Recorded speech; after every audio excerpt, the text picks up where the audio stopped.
everybody, and welcome back to Salem High School football.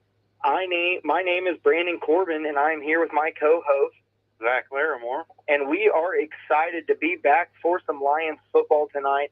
Now, tonight's not going to be your traditional broadcast. This is a Jamboree scrimmage, so there will be a lot of me and Zach talking more so than pretty much anything. But we're going to look at, how last season ended and look ahead to this season. Yeah, we'll talk about basically recap how last season went down, talk about some stuff that changed during the off season, and then just look forward to what we can expect from this coming season. Yeah, absolutely. Now, there will be a little bit of a play-by-play tonight when the Lions are on the field. Just for you guys out at home listening, we do have 15 minutes of offense for Salem, and then Mitchell will be playing Salem. They will be on defense for that 15 minutes. It will be a continuous running clock. At the end of that 15 minutes, we will move up to the 10-yard line, and we will run 4 plays on offense with, again, Mitchell on defense. After those 4 plays, we will be on defense against Mitchell's offense, and then we will have 4 more plays at the 10-yard line. And right now it looks like we're about to do the national anthem. We will be right back.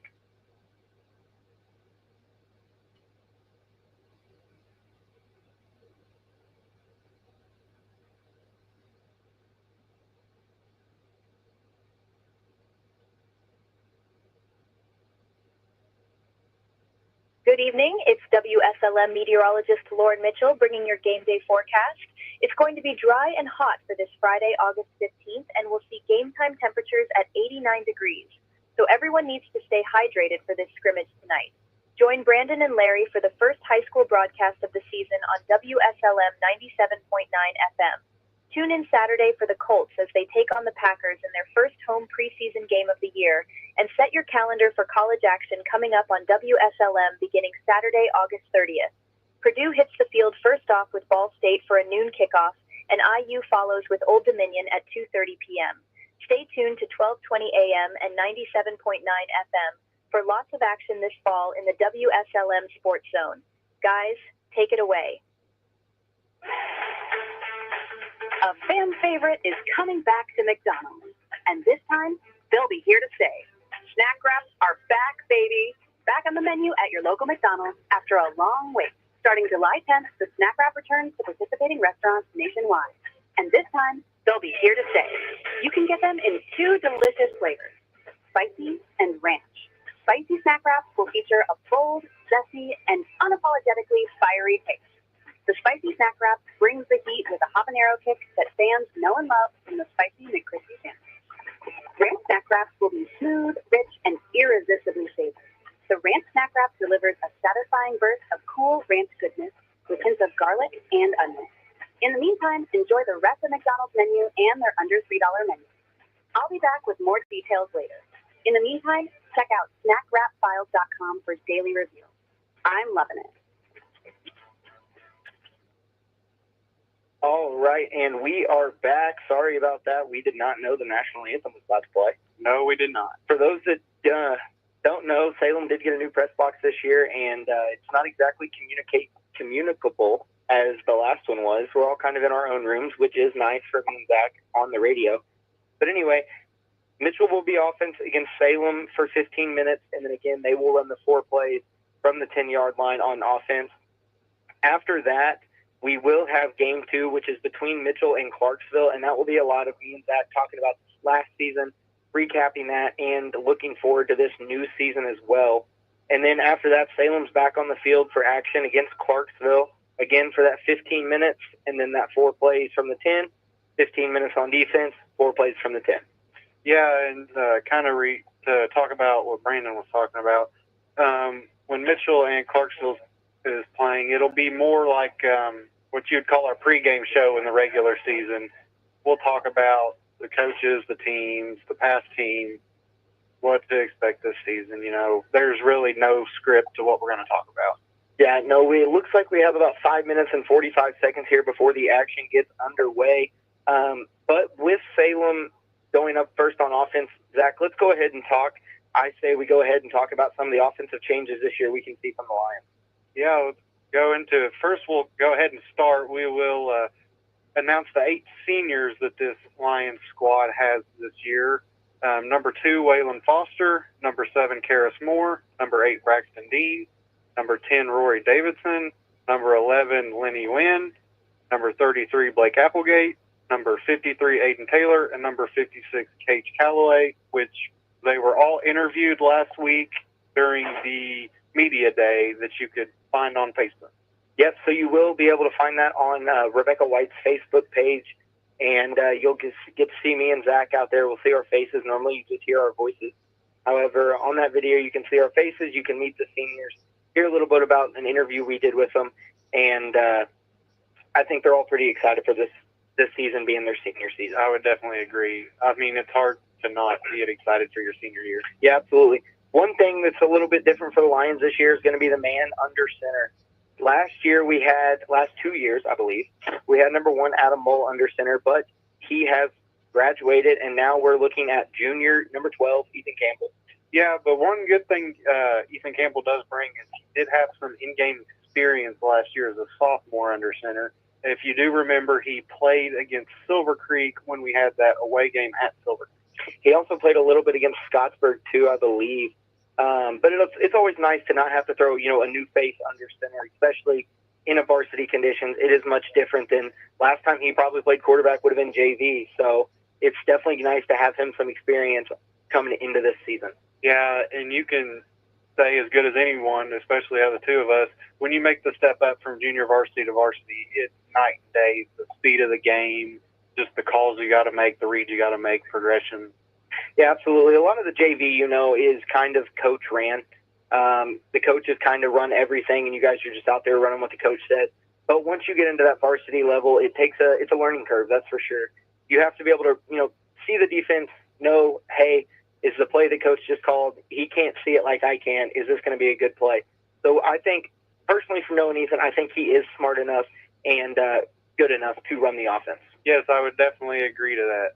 And another change we have this season is our interim coach, Roger Pennington. He will be calling the plays this season.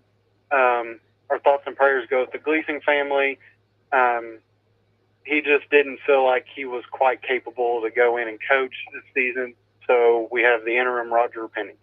Yeah, and Coach Gleason, most of you guys probably know he is battling cancer again. Obviously, like Zach said, prayers go out to him and his family.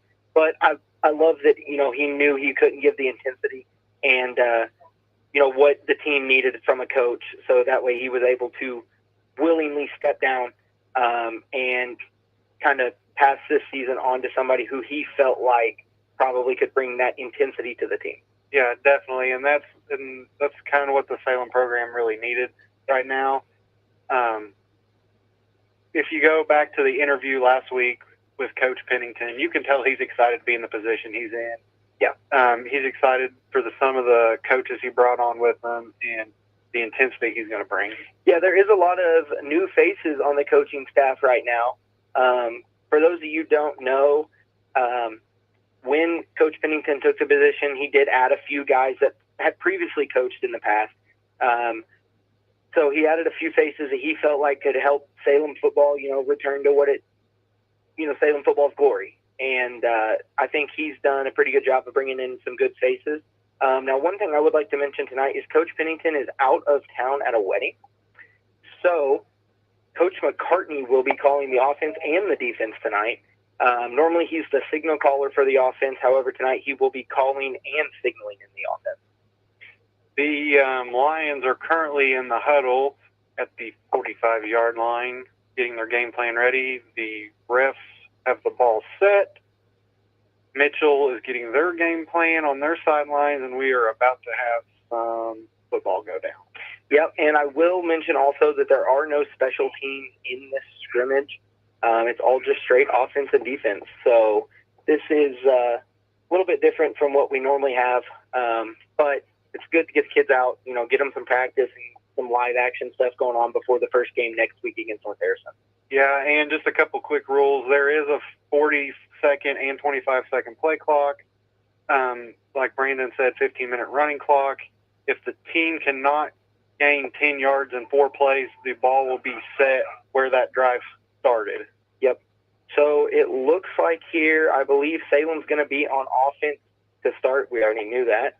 I was just testing Zach over here. He didn't even make a move. But Salem is going to be on offense to start here. So Campbell's going to bring out his boys, and let's see what we can do. I don't know about you, Brandon, but I've been waiting for football since November. I'll tell you what, after that unfortunate loss to Tell City last year, that was 9 months ago, but it doesn't feel like it's been that long. Yeah, just to recap, there was a 30-16 loss at Tell City to the Marksmen, which then Tell City would go on the week after to play Brownstown, I believe, and they fell to the Braves of Brownstown Central. Yeah, Brownstown, I think, made it through our sectional pretty easily last year. Lost to Linton Stockton, I believe, in semi-state or regionals. They lost to Linton Stockton in regionals, and that was a heartbreaker for them. They lost on the last drive of the game. And Linton Stockton always has a good football program. So Campbell breaks the huddle, brings the Lions to the line, 2-back set, wide receiver on either side. It's under center. Line gets set. Campbell takes a snap. It's a fake toss, and he rolls out right, and he tries to make a move. However, Mitchell swarms him, and I'll be honest with you, Zach, that kind of looks like a busted play there. It kind of did.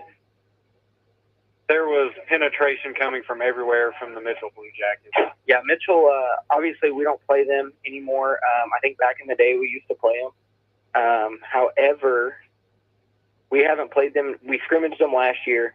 They're not on our regular season schedule anymore, but I'll tell you from that first play, their defense was pretty solid. Yeah, the Mitchell Bluejackets had a 1-9 season last year. We'll go and talk about that more later on tonight. But they're kind of in a they're in their growing stage right now. Yep, so Campbell breaks the huddle, brings the Lions back to the line. 2-back set, one wide receiver left, one wide receiver right, tight end on the left side of the line here. And the ref has got a stoppage in play for a delay of game on the Lions, so that's going to move them back to 5. So we went from 1st and 10 now back to a 2nd and 18 is what it's going to look like for me. Is there not any penalties in this? I guess not. Well, the refs called a delay of game, but did not move the ball, so it's going to remain 2nd and 13. Campbell breaks the huddle, brings the Lions back to the line. Again, 2-back set, wide receiver on either side. Toss to Dent to the left. He runs up the middle, gets some blocking, and pushes forward for about 4 yards. So it's going to bring up a 3rd and 9 for the Lions at their own 36-yard line. That was a great run there from Dent. Yeah, it takes us back to last season. There was a bunch of toss to Dent and gaining 3 or 4 yards of carry. Yeah, Dent comes into this pretty much a 2-year starter, I believe, 1,000 yards both years. I think he told me he's about 2,500 on his career so far. So kid's had a great career. Which is exceptional for what is now a junior. Yeah. Lions break the huddle. Campbell back to the line. Flex bone set for the Lions. Dent in motion. Fake toss to Dent. Campbell rolls out to the right, looking downfield, and he's going to tuck it away and keep it himself.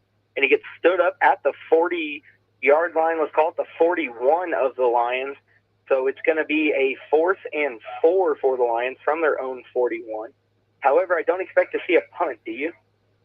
Yeah, there's no special teams or kicking in this. Yeah, so looks like Coach McCartney's going to make the brave decision here to keep the Lions offense on the field in this 4th and 4.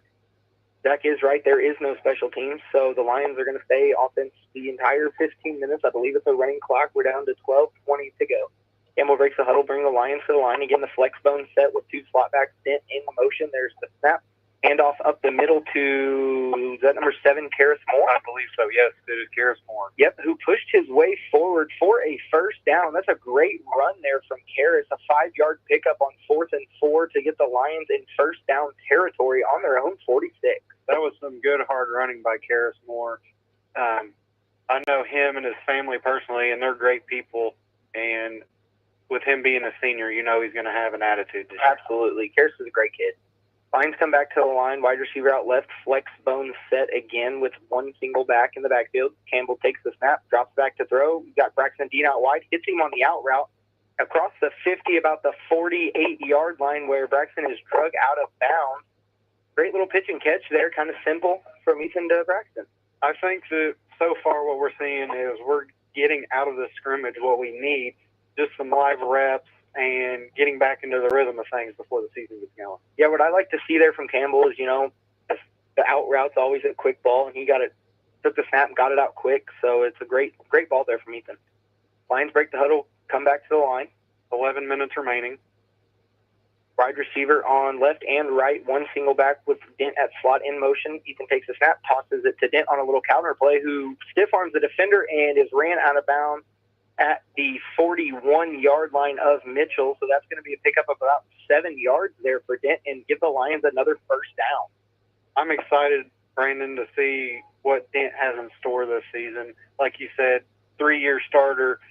It's honestly kind of unheard of for a freshman to get varsity start. Yeah, and he got a ton of them his freshman year. Lions break the huddle, come back to the line here. 10 minutes and 20 seconds to go here in this period. Campbell under center, 2 slots, wide receiver out left. Lenny Wynn in motion, takes the pitch, and he drops the pitch, and it is recovered by Mitchell, I believe. Yep, it is. Mitchell recovers the ball at the 50-yard line. And that was just kind of a little toss exchange, screw up there for the Lions. But this is the game to get them out, You got to make those mistakes in this game the next week. Yep, especially being a away conference game next week at North Harrison. Yep, absolutely. So since there was a turnover, it looks like the Lions will stay in possession back at their own 35. So the starting point for this drive, it looks like that's how they're going to handle the turnovers like that. So now we're down to, I can't see that, move your head. 9 minutes. 9 minutes and 35 seconds to go. I'll tell you what, your head, when I lean back, is right in line with the clock there. I guess I'll need to start calling the time. I guess so. Campbell breaks the huddle, brings back Lions back to the line, takes the snap, and tosses it out left to Dent, who cuts it back up the middle and cuts it out right, and he is breaking all kinds of tackles, and he picks up about 15 yards down to the 50-yard line. Again, a great hard run there from Logan Dent.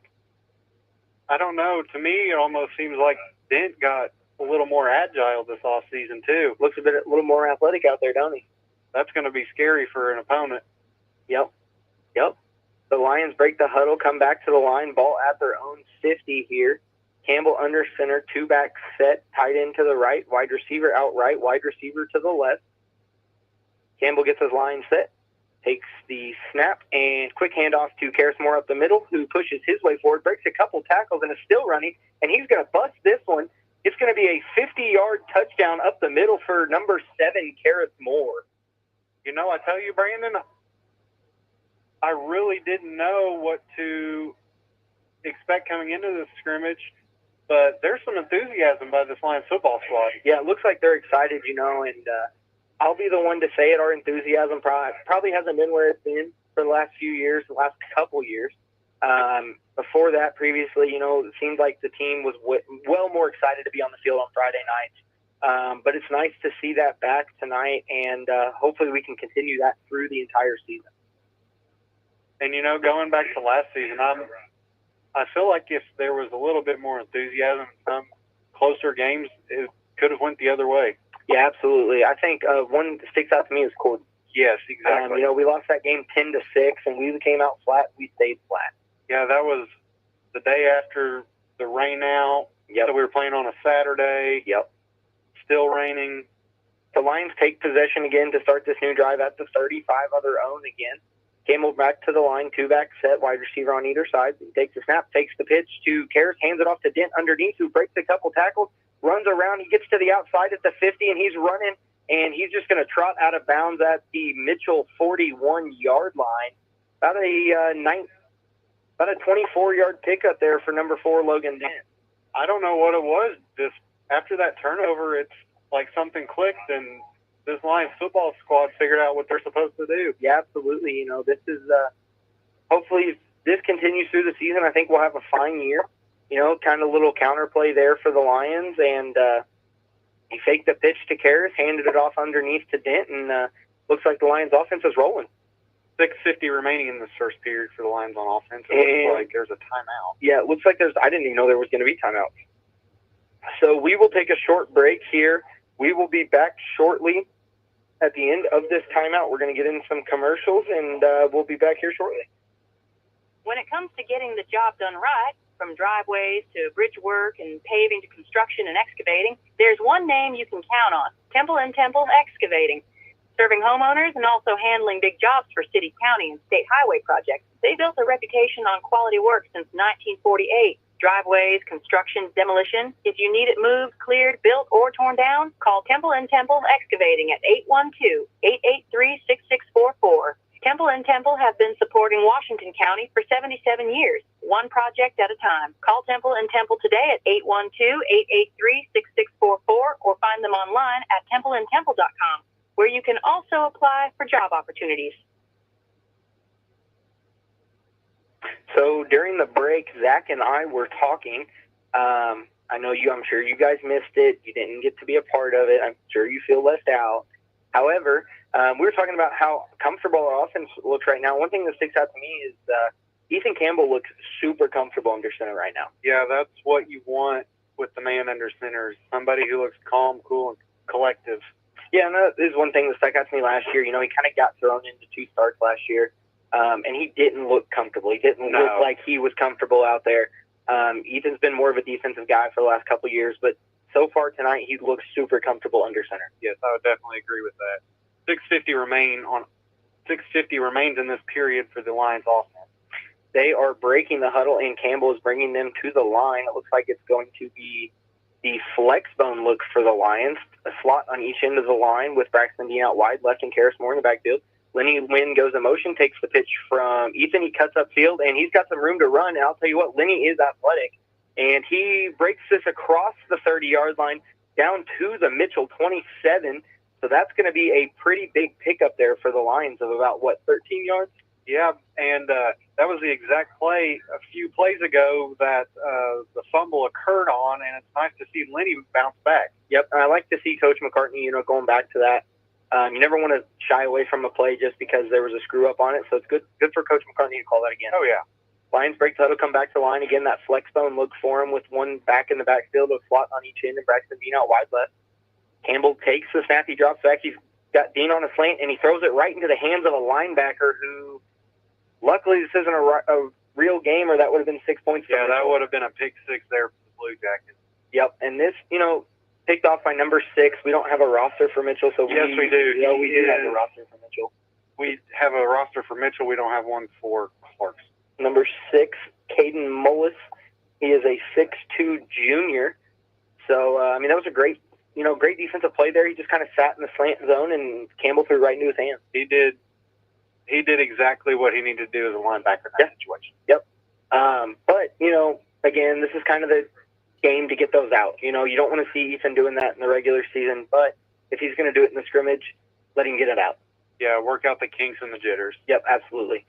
So the Lions are, again, back to their own 35 to restart possession, and Campbell breaks the huddle, brings the Lions to the line, 2-back set, tight end to the left, wide receiver out left and wide receiver out right, and there's a stoppage in play again. Not sure what's going on here. 4 minutes and 50 seconds remaining.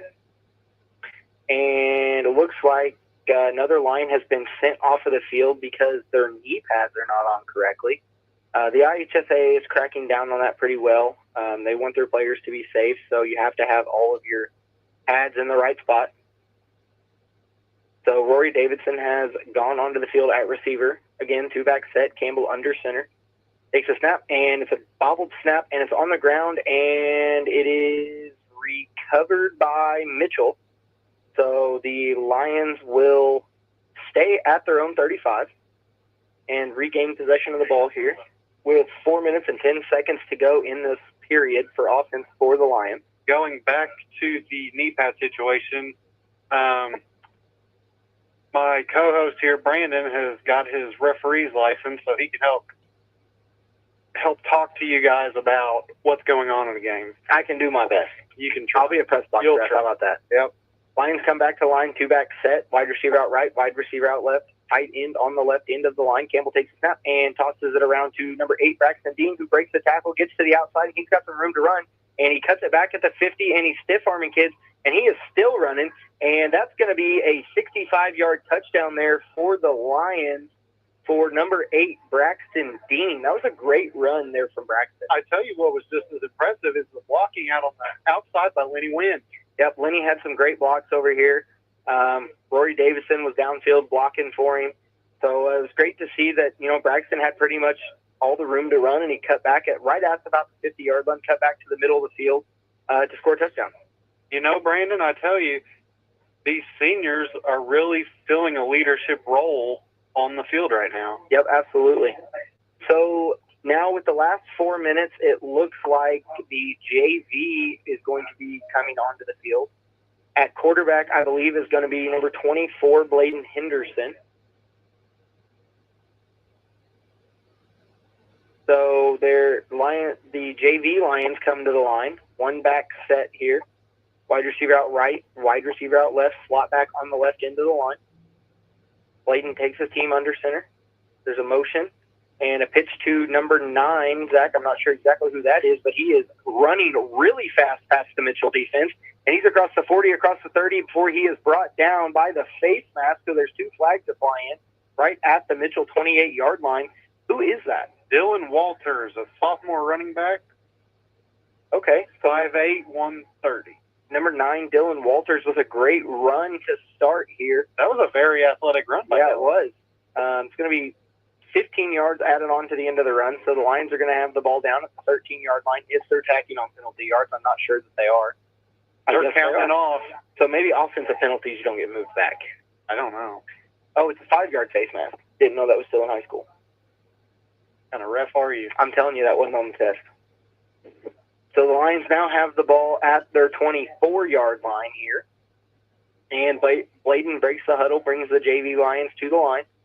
Walters in the backfield along with number 31, Brady Hankins, who's a freshman. And Bladen takes the snap, and he pitches it to Dylan Walters again, who runs up the middle and is grabbed by his jersey and swung down, but not before he gets down to the 11, 12-yard line of the Mitchell Bluejackets. So that's going to be a first down for the Lions. So they're going to have 1st and 10 with 1:05 here to go in this period on their own 12-yard or on the Mitchell 12-yard line. I know those of you can't see it listening at home, but what was impressive about that run is Dylan flipped just before he caught the ball, and he happened to gain a first down on that. Yep, so the Lions come back to the line here, 1st and 10 on the 12. Line to gain is the 2. Bladen checks everybody, makes sure they're in the right position, gets under center here, gets his team set. Mason Quinlan in motion. There's a snap toss out to Mason Quinlan, who is a freshman who found a little hole to run through, and he is dragging a Mitchell defender down to the 3-4 yard line there. Great run from the freshman. There was, 3 or 4 yards after contact on Yeah, that? he drug, I don't know what the number was he drugged, but kid grabbed onto him. He just drug him down to about the 3-yard line. So it's going to be 2nd and 1 for the Lions here, under a minute to go with 15 seconds to go. Lions break the huddle and come to the line. It looks like it's probably going to be, the last play, would you say? I would say so. Okay. Bladen gets his team set. 5. Play clock down to 2. Takes the snap, and it's going to be a toss to Dylan around the right side, who cuts up the middle and walks in for the Lions touchdown. So the Lions JV team here scores a touchdown at the last play of the period. So good for the JV kids. That's great to see. That was a good march down the field, steady drive. Yeah, it was. I'll tell you what, our JV's got some potential here. It's good to see coming in. Most of these kids obviously will play varsity next year. So that's good to see for the Lions JV there. Now we move into that 4 plays from the 10-yard line. I'm not sure exactly, unless Zach has an idea. Are they going to reset every play at the 10, or are they just going to run 4 plays into the end zone? I would assume reset at the 10. Well, I don't know that for certain, but I bet we're about to find out. Give us 1 play, and we'll be able to tell you. Yep, I'm telling you. It might say on here. What are you going to say? Flip to the 2nd page. That's all that says. It says 4 plays at the 10. But are they going 4 plays like goal line? Give me another play, and I'll be able to tell you. All right, I'll trust you on that one. Yeah, it doesn't say on here. It just says a 15-minute running clock, and that's all it says. So the Lions varsity is back on the field for this 4-play session here. Again, we're going to tell you what's going on once we get out here. So the Lions break the huddle. Campbell brings his offense back to the line in gun formation with Dent on his left, wide receiver on the left and right with a slot back on the right. Campbell takes a snap, hands it off to Dent on a power run to the right, and he is brought down at the 9. That's going to be tough to tell if they're resetting or keep going. Yeah, that's pretty much right. Oh, no, they're setting the ball at the 9. Okay, so it's 4 plays into the end zone. I bet if they score on one of those plays, they probably reset it. I would say so. So, about a pickup of 1 yard there for Logan Dent on the run. We haven't seen the Lions in shotgun formation yet, so that was kind of new to us and you guys at home. Campbell breaks the huddle, brings his team back to the line, 1 back in the backfield, slot out to the left, Dent in motion. There's a snap and the fumbled snap, and Campbell just dives on it at the 14-yard line. So that's going to bring up the 3rd play of the session, and the Lions are going to have it on their own 14-yard line. That was probably the smartest thing for Campbell to do in that situation. There was a bunch of defenders circling the ball. One thing as a quarterback is you never want to make a bad play worse. Exactly. And trying to pick that up and run it right with defenders right there is probably going to make a bad play worse. I know you've seen it in many games at many levels. I've seen it in many games at many levels. So Campbell breaks the huddle, brings the Lions back to the line, again under center. Karras Moore and Logan Dent in the backfield, a receiver on both sides. There's a snap and toss out to Karras to the left. And he's got some blocking, and he's around the left end, and he's going to walk into the end zone completely untouched. Great lead block there from number 4, Logan Dent. There is a flag on the play. There is a flag on the play, and it is going to be – I'm going to go with a hold or a block in the back. Zach, what do you think? Who's calling this? They called it on Salem. I know that. Did you see the signal or no? I didn't see the signal. I just saw it was on Salem. Okay. Let's see if it's 10 or 5. How about it? 10 yard on your penalty. test. What? What to do if the refs don't make a signal? Yeah. Yeah. Really? It was in the none of the above section. The question actually read, when should you never make a signal? And it said none of the above. I'm just kidding. That wasn't on the test. I was going to say. So it looks like a holding because it was 10 yards from the spot of the foul. So it's going to be, again, the Lions are going to have 4th down. Should still be 3rd down. Oh, I guess they're only running 4 plays. So the Lions now have the last play from the line at their own 14-yard line. And Campbell under center, slot backs on both sides. There's a snap and the fake handoff. And Campbell's going to throw a great ball into the back corner of the end zone to number 8, Braxton Dean, who catches it for the touchdown. And that was a great throw there from Ethan. That whole play was beautiful. Yeah. But from the route ran by Dean to the throw by Campbell to the blocking by the line, that was beautiful. Absolutely. It was a little play action. You know, Campbell didn't really stick it into his running back's stomach, but he stuck it out there so the defense could potentially think that it was a run. Then he flipped his hips and threw it into the back corner of the end zone. That was a great play there from Ethan Campbell. So now that the offensive period has ended, there is going to be a 2-minute break for the Lions. I think that's a great time to go over our sponsors here. We're always appreciative of our sponsors. They help make this possible. So those sponsors are going to be John Jones Auto Group, McDonald's, Salem Crossing, Meadowview Healthcare, Washington County Tire, Schneck Hospital. Also like to thank Papa John's, Vital Farms, Jason Petmeyer Insurance, Rodney Bruss Insurance, and Temple & Temple. So, you know, we can kind of give our thoughts now that we've got a little bit of a break. And what did you think there of the Lions offense? You know, personally, I didn't know what to expect coming into this, but I was pleasantly surprised with that. Yeah, I was, you know, we did have some first game mistakes. We had a few, 3 turnovers? Yeah, a couple fumbles and interception. But, again, those are avoidable. You know, those aren't big mistakes that aren't fixable. You know, I saw one on a snap exchange. One looked like it, actually 2 were on a snap exchange. Am I correct? Yes. So you've got a new center under center. You got a new quarterback under center. Learning the system. You know, it's first game. You can go over it a million times in practice. So once you get different colored jersey lined up across from it, it is different. Yes. And like we said, you have a new quarterback under center. Yeah. He's getting put. It's not his first time in a varsity situation, but it's the first time he's in a full-time varsity situation. Well, I think it's his first time in a varsity situation with this center. Yeah. I believe we have a new center this year. I think Braxton Backus was our center last year. Is that correct? Not Braxton Backus. What was his name? Brady Briscoe. Yeah, I'm pretty sure Brady Briscoe was our center last year. He was a senior. Yep, he was a senior. It's another position that had to be filled. So you can kind of expect, some mistakes in a scrimmage. Now, hopefully they get them cleaned up before next week against the Cougars. So the Lions defense now on the field. A lot of similar guys from last year. Our defensive backs pretty much look the same with the addition, I believe, of Waylon Foster out there. But at corners, we've got Peyton Shockey and Lenny Wynn. At safeties, we got Ethan Campbell and Waylon Foster. At linebackers, it looks like we've got Grayson Perry, DJ Ward, and I'm not sure. I can't see the number on the other guy. So Mitchell comes to the line in a spread formation, quarterback in shotgun. There's a snap, and he hands it off to the running back up the middle, who bounces it around the right side. And there's a swarm of Lions that he breaks a couple tackles and gains about 2 yards there, down to their own 38-yard line. I know it was just one play, Brandon, but I was impressed with how many guys were getting to the ball on that. Yeah, there were a lot of gray jerseys there. The other linebackers carry some more, by the way. So the Blue Jackets break the huddle, come back to the line, trips out to the right, one receiver out left. Again, spread formation, quarterback in gun with the running back lined up behind him. And it looks like they might be running a threes play here. There's the snap and the handoff to the running back around the left side, and he breaks an arm tackle from one of the Lions, picks up about 4 yards, and gets down to about the 42-yard line, 41-yard line of their own side of the field. So 2 plays, 6 yards for the Blue Jackets there. So it's going to be 3rd and 4 for the Blue Jackets.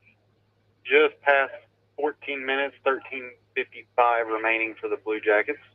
Blue Jackets, again, in that no huddle. They come back to the line, trips to the left, one wide receiver out wide right.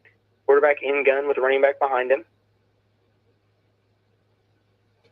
The quarterback is getting set. There's a snap and fake handoff. He's going to throw an alley screen to number 7 out here to the wide left side of the field, and he's going to pick up about 3 yards.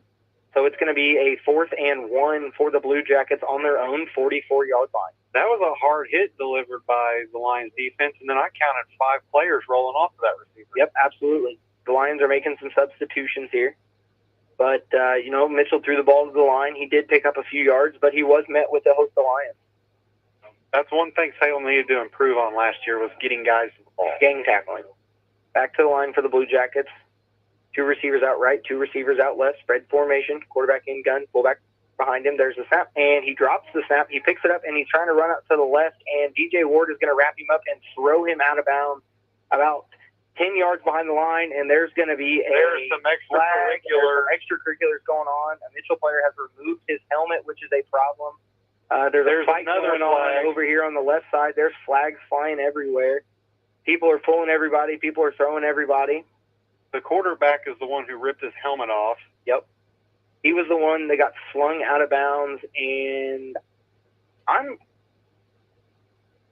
pretty sure he has to be removed from the game, correct? I think if you take your helmet off, they're subbing him out, yeah. Yeah, if you take your helmet off like that, definitely going to get flagged for it. I'm not exactly sure what's going to go on. But the unfortunate thing to see here is the Lions did start that altercation. Yes. So that's not what we want to see. Now, there's going to be penalties on both teams, so they would be offsetting. However, there's a personal foul on the Lions along with an unsportsmanlike. Mitchell just got the unsportsmanlike, so the Lions will be penalized more so than the Blue Jackets. The referees are having a talk with one of the Blue Jackets. Mitchell's quarterback is on the sidelines with his helmet off. Flags started flying and people started pushing.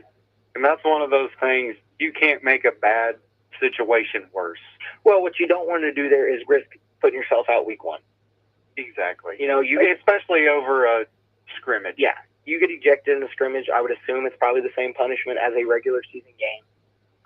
You don't want to see that. Especially with a team, we can bring up the fact that the Lions numbers are a little bit down this year. I think they've got 36 kids on the team. We can't afford people to get ejected and sit out games. So that's something you never want to see. It went from bad to worse on the sideline over here. A couple of the Lions reacted to a couple of the Mitchell players, and it didn't turn out well for the Lions or the Blue Jackets. And for those of you at home, the refs are still sorting everything out right now.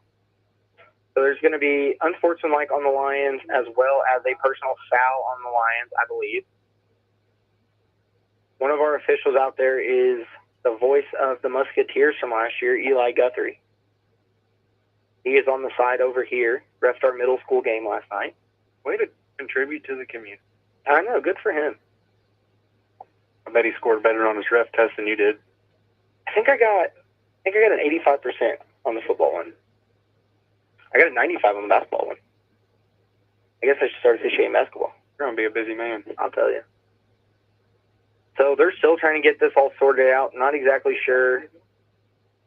Now one of the refs is talking to Braxton. I don't know if he was involved or if it's just because he's a captain. Lenny Wynn and Braxton are both captains, and they are talking to the official right now. We couldn't exactly see who all was involved over here. I know the quarterback got slung down by DJ Ward, which I think started the whole thing. And then there was some pushing and shoving, and then Mitchell's quarterback took his helmet off, and there was some more pushing and shoving. Okay, so it's going to be personal foul on the Lions. So it's going to be 15 yards from the end of the run. So that's going to give Mitchell an automatic first down there. Again, not that, the automatic first downs really matter today. But you just never want to see extracurricular penalties. And like we said, we hate our numbers are down the way they are, and we don't want to see them get lower coming into week one over something silly. So it looks like the Blue Jackets are coming back to the line. Coach McCartney's still talking to the refs over here. Blue Jackets have the ball now, 1st and 10 at their own 48. Mitchell comes back to the line, 2 wide receivers out right, 2 wide receivers out left. A new quarterback in for the Blue Jackets. Yep, that is going to be number 5. The way they do the roster is kind of confusing.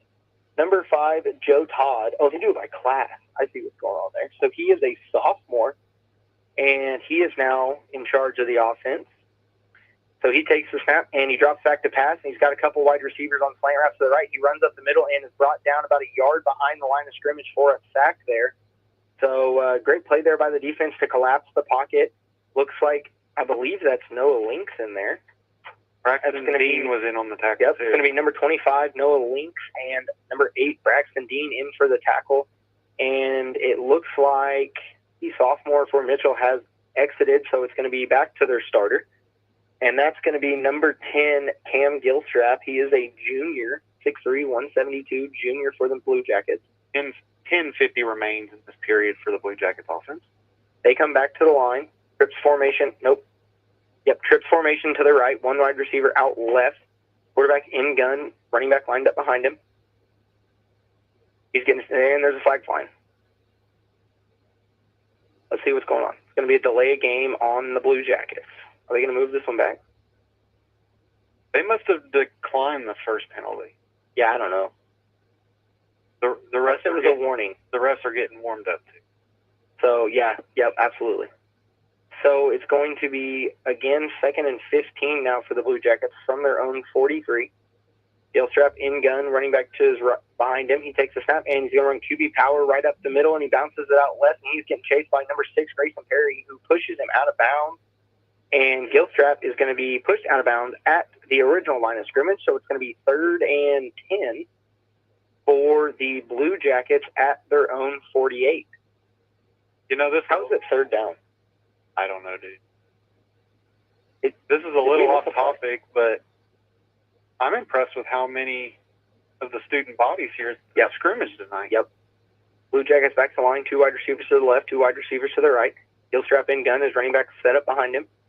Gilstrap takes the snap, he drops back, pitches it to his running back, who's got a giant hole on the right side. There's a flag. It's going to be a holding on the Blue Jackets. The running back is pushed out of bounds about the 39-yard line of the Lions. However, this one's going to be called back for a holding. Caden Mullis was the running back on that play. He is a 6'2" junior. I believe that's probably why he had such a big hole to run around. Yep, holding on the Blue Jackets. So that should be 10 yards from the spot of the foul. We hit the 9-minute mark. for this Mitchell offense. Again, this clock does just run. It is a running clock. So the holding occurred at the line of scrimmage, so now it's going to bring up a 3rd and 15? 5-yard holding's not a thing, right? You're the one who took the test. Okay, no, they moved it back 10 more. There are 5 more. Okay. I know for a fact that holding's 10 yards. That was on the test. So Mitchell comes back 3rd and 20 now for Mitchell at their own 38-yard line. 3 wide receivers to the left, trips formation, 1 wide receiver to the right. Gilstrap takes the snap, he drops back and flings it out to his running back to the right, and he's going to be hit at the line of scrimmage, fight his way forward for a few yards. So now it's going to bring up a 4th and about 17 at the Mitchell 42-yard line. At the 8-minute mark.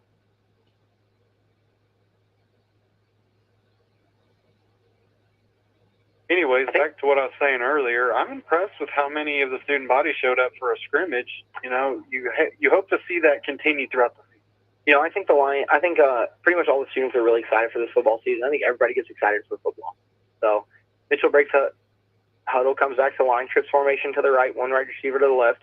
Running back's offset to the left of the quarterback. Gilstrap takes a snap, and it's going to be a QB power. He's going to run around the left end, getting chased by Dylan Walters, who gets stiff-armed. And Gilstrap doesn't really have anywhere to go, and Lenny Wynn pushes him out of bounds back to the line of scrimmage, or the original line of scrimmage, finally. So the Mitchell drive is going to end at the 48-yard line on their own side of the field. So they will be resetting them back to the 35 after. They are going to take a short break here, so we are going to take a short commercial break, and we will be right back. Got underutilized land? Vital Farms is looking for farmers with about 52 acres and a passion for animal welfare. Become a pasture-raised egg farmer to diversify your farm income and earn more from your vacant land. You'll receive dedicated support from day one, earnings you can count on, and the opportunity to keep the family in farming. Your land has value. Let's make the most of it. Call 844-494-VITAL or apply online at vitalfarms.com/farmers. Again, that's 844-494-VITAL. All right, and we are back here. Just getting the guys a quick water break. As you guys know, it is quite hot out tonight. So the IHSAA wants to make sure that their athletes are safe by getting them water. You know, the first defensive drive there, kind of tough to judge because the Mitchell offense kept making so many mistakes. Yeah. Mitchell did have a couple plays that went 3-4 yards, but I didn't see anything too spectacular out of the Blue Jackets. No, I did not. I will say one thing that on that last play that I can't appreciate from the tackle by Lenny Wynn was how good his pursuit angle was in the open field. Yep, he, Lenny plays corner. He got pushed inside a little bit, came flying outside, got in front of the running back or the quarterback. His quarterback yep, power. And he hit him, legally in bounds, kind of pushed him out of bounds and let up. So that's, after the chippiness from first few plays, never want to do anything that could be perceived as aggressive. Way to be a leader from the senior captain. Yeah, Lenny's a great kid. Good athlete too. I've spent a lot of time in the school the last couple of years, and I've had Lenny countless times, and he is a great kid in class. So I can't say enough good things about Lenny Wynn. 7:24 remain for this Mitchell offense as they are getting lined up, and the Lions defense is coming back out on the field. So the Lions come back on the field. Mitchell's offense is already out. They have switched quarterbacks, went back to their sophomore. What's his name? Joe Todd? Joe Todd. Yes. Joe Todd. Yeah, this is confusing how they have their... Yeah, it's by grade. It's not by jersey number. So it is a little... You have to look for the number. Blue Jackets back to the line. 2 wide receivers to the left, 2 wide receivers to the right. Todd in gun. Takes a snap. Quick pass out to number 9, who catches it at the line of scrimmage, just pushes the way forward for about 7 yards. And that is where the play will end. So the Mitchell Blue Jackets pick up 7 on their first play down to their own 42. Not trying to talk good about the Mitchell receiver, but he just found the alley, and he filled his alley. Well, we can talk good about him, Larry. We don't have to talk bad about him. I didn't say anything bad. He might be a good kid. I'm sure he probably is. Blue Jackets come back to the line. 3 wide receivers to the left, 1 wide receiver to the right. Quarterback in gun with his running back behind him. And there's the snap to Todd, and he hands it off to the running back up the middle, who's got a big hole to run through, and he broke a couple tackles, and he's fighting his way forward. Going to be brought down at the Lions' 45-yard line, so that's going to be about a 13-yard pickup there for the running back, for Mitchell. You know, like we said, that running back, he is coming in at 6'2", 183 pounds. Salem's going to have to figure out how to stop that before next week, because without seeing the roster, North Harrison always comes in with big running backs. Historically, very beefy running back. Mitchell back to the line, 2 wide receivers to the left, 1 wide receiver to the right, pistol formation. He takes the snap, and he rolls, tosses it to the running back, who comes around the left end, and he cuts up field past one of his blockers, and he's going to make it across the 40 down to the 38, and I think there's going to be a flag on the play, probably for a face mask. What I'm guessing. Moore was in on the tackle. I didn't see who the other one was. Yep, face mask on the Lions there, so that's going to tack on some yardage and give the Blue Jackets a first down. And it looks like the Lions JV defense is making their way onto the field. 5:38 remaining for the Blue Jackets offense. So that face mask penalty is going to be a 15-yarder, and it's going to push Mitchell down to the 23-yard line. So the Lions JV offense is on the field. I believe Mitchell's JV is also on the field. One thing we do need to improve on from last season is penalty. Yes, absolutely. Penalty shot us in the foot a lot last year. So the Blue Jackets back to the line here. Todd in gun formation, 2 wide receivers to the left, 2 wide receivers to the right. And there's the snap, and he drops back to pass, and he slings it across the middle to his wide receiver, number 9, who catches it about the 15, and he's going to fight his way forward to about the 11, 12-yard line there. So that's going to be a first down for the Blue Jackets. And that was a nice little pitch and catch on a slant route. Yeah, it was. I'm glad that the Mitchell quarterback didn't see his running back on the swing route. He was wide open, and he would have walked in the end zone. Yeah, there was nobody between him and the end zone. So now Mitchell comes to the line, 1st and 10 on their own 12. Todd back in gun formation, 4:45 pistol remaining. formation for the Blue Jackets. 2 wide receivers to the right, 1 wide receiver to the left. Todd takes the snap, and he hands it off to his running back up the middle, who finds a little hole to run and bounces it out to the right, and I don't think anybody saw him. That running back is the polar opposite of what has been in there. Yeah, that is number 18. Yep, who got to be a freshman. Yep, he is. Coming in at 5'8", 146.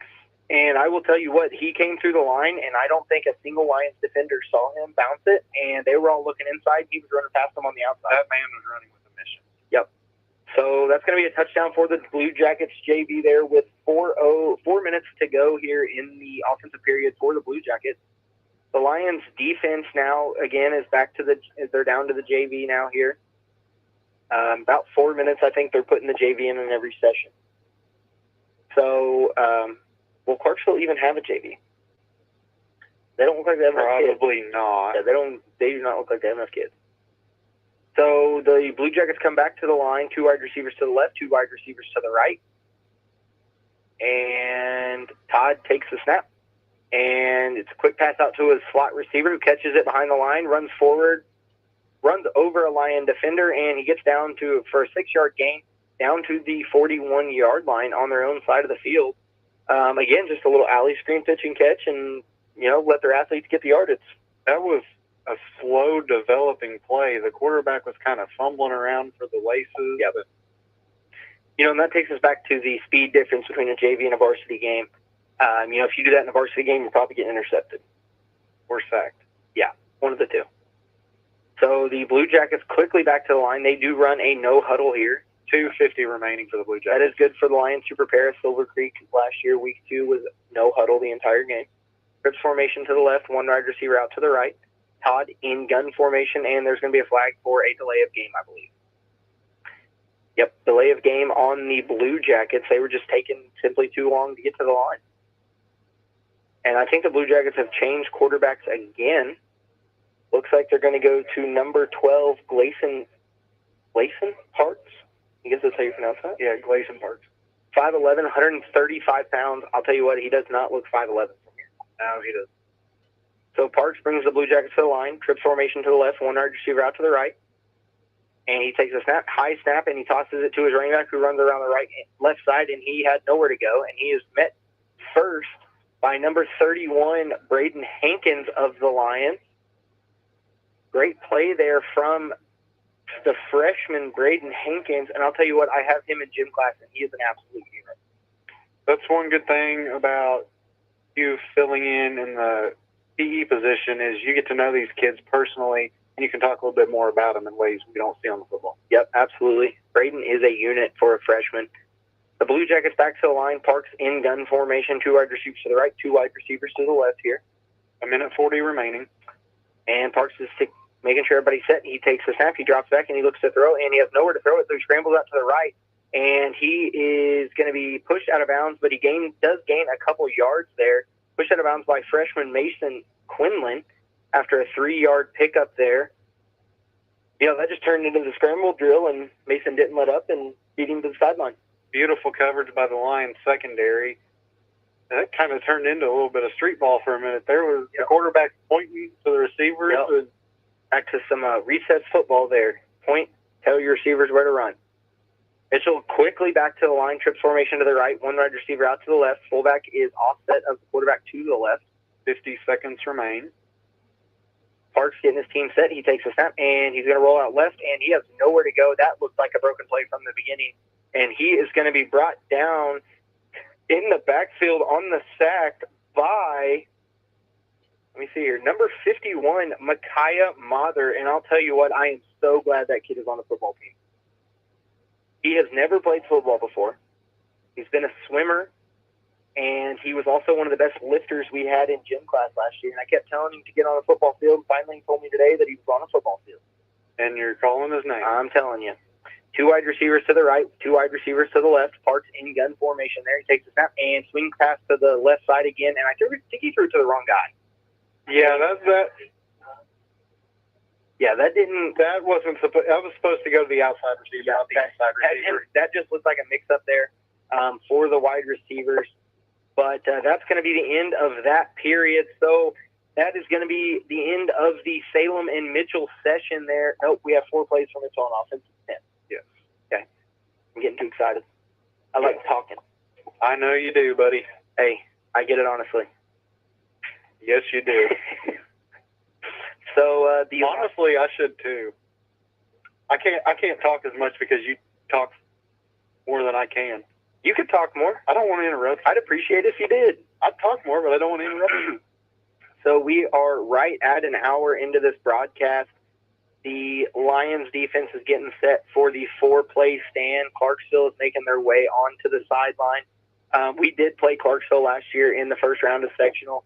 Yeah, that was a demolishing 67-16 victory for the Lions. Clarksville couldn't do anything right, and we couldn't do anything wrong. There's just really not much to say about that. That was just, Clarksville's been down for a while. They went on a 4-year losing streak. We have some stuff to talk about here after these 4 plays, where we'll talk about some changes Clarksville's had to. Like we said, they are in our sectional. Now, I will say, I just saw their quarterback throw a deep ball 45 yards onto a dime. And that kid's a stud. Yeah, okay. So, yeah, we'll talk about that here in a minute. We just got word on the quarterback from Clarksville. Yeah. That kid's good. So Mitchell back to the line here. There's a snap back to their varsity. He throws a fade ball into the back corner of the end zone, and it's going to be a jump ball, and there's a flag on the play. Not exactly sure. It's at the line of scrimmage. It's on the lineman because I saw a lineman's hands go up. The pass was caught in the end zone, but I don't think it's going to matter. Face mask on the Lions. That was funny. The ref watched the receiver catch the ball, turn around and threw the flag and pointed at the lineman. Yep. So it was actually a face mask on the Lions. So the touchdown would have been good. So, again, they'll reset back to the 10-yard line for their second play.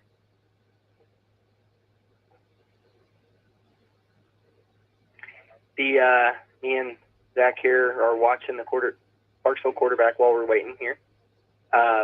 The Blue Jackets come back to the line here, back to their varsity again, and like I said. And Gilstrap takes the snap, hands it off to the running back up the middle, who bounces it around the right end, and there's nobody between him and the end zone, and he is just going to walk into the right side of the end zone. So that's going to be 2 plays, 2 touchdowns for the Blue Jackets. And I'll tell you what, I wouldn't want to play the Mitchell Bluejackets inside the 10-yard line right now.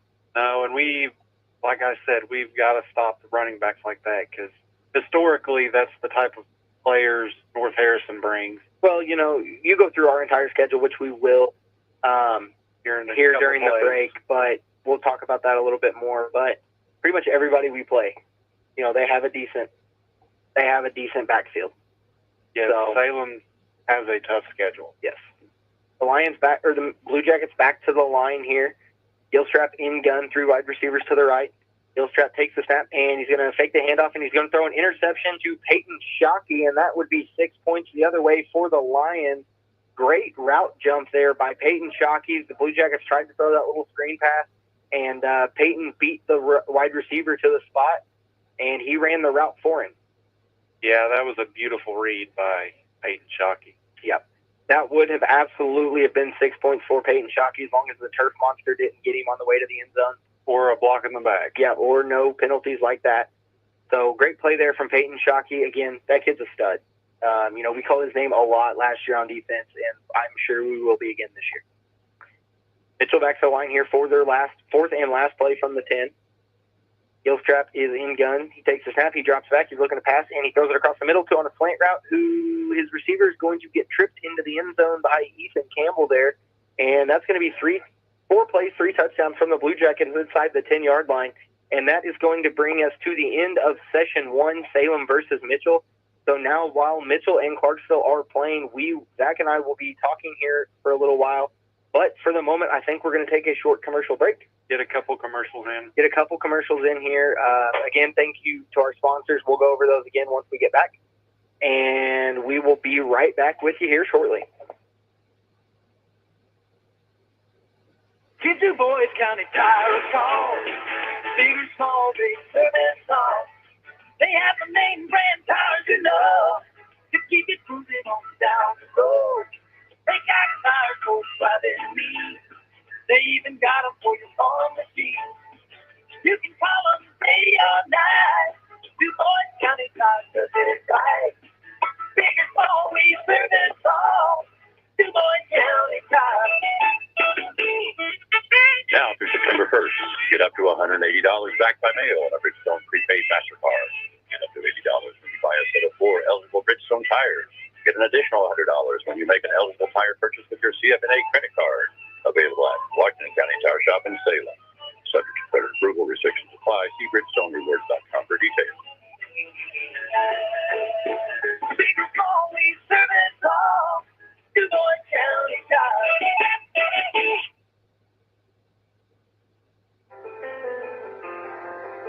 After a joint surgery, injury, or illness, Meadowview and Salem Crossing are the best choices for helping you recover. Our Moving Forward Rehabilitation Program offers a full range of therapies.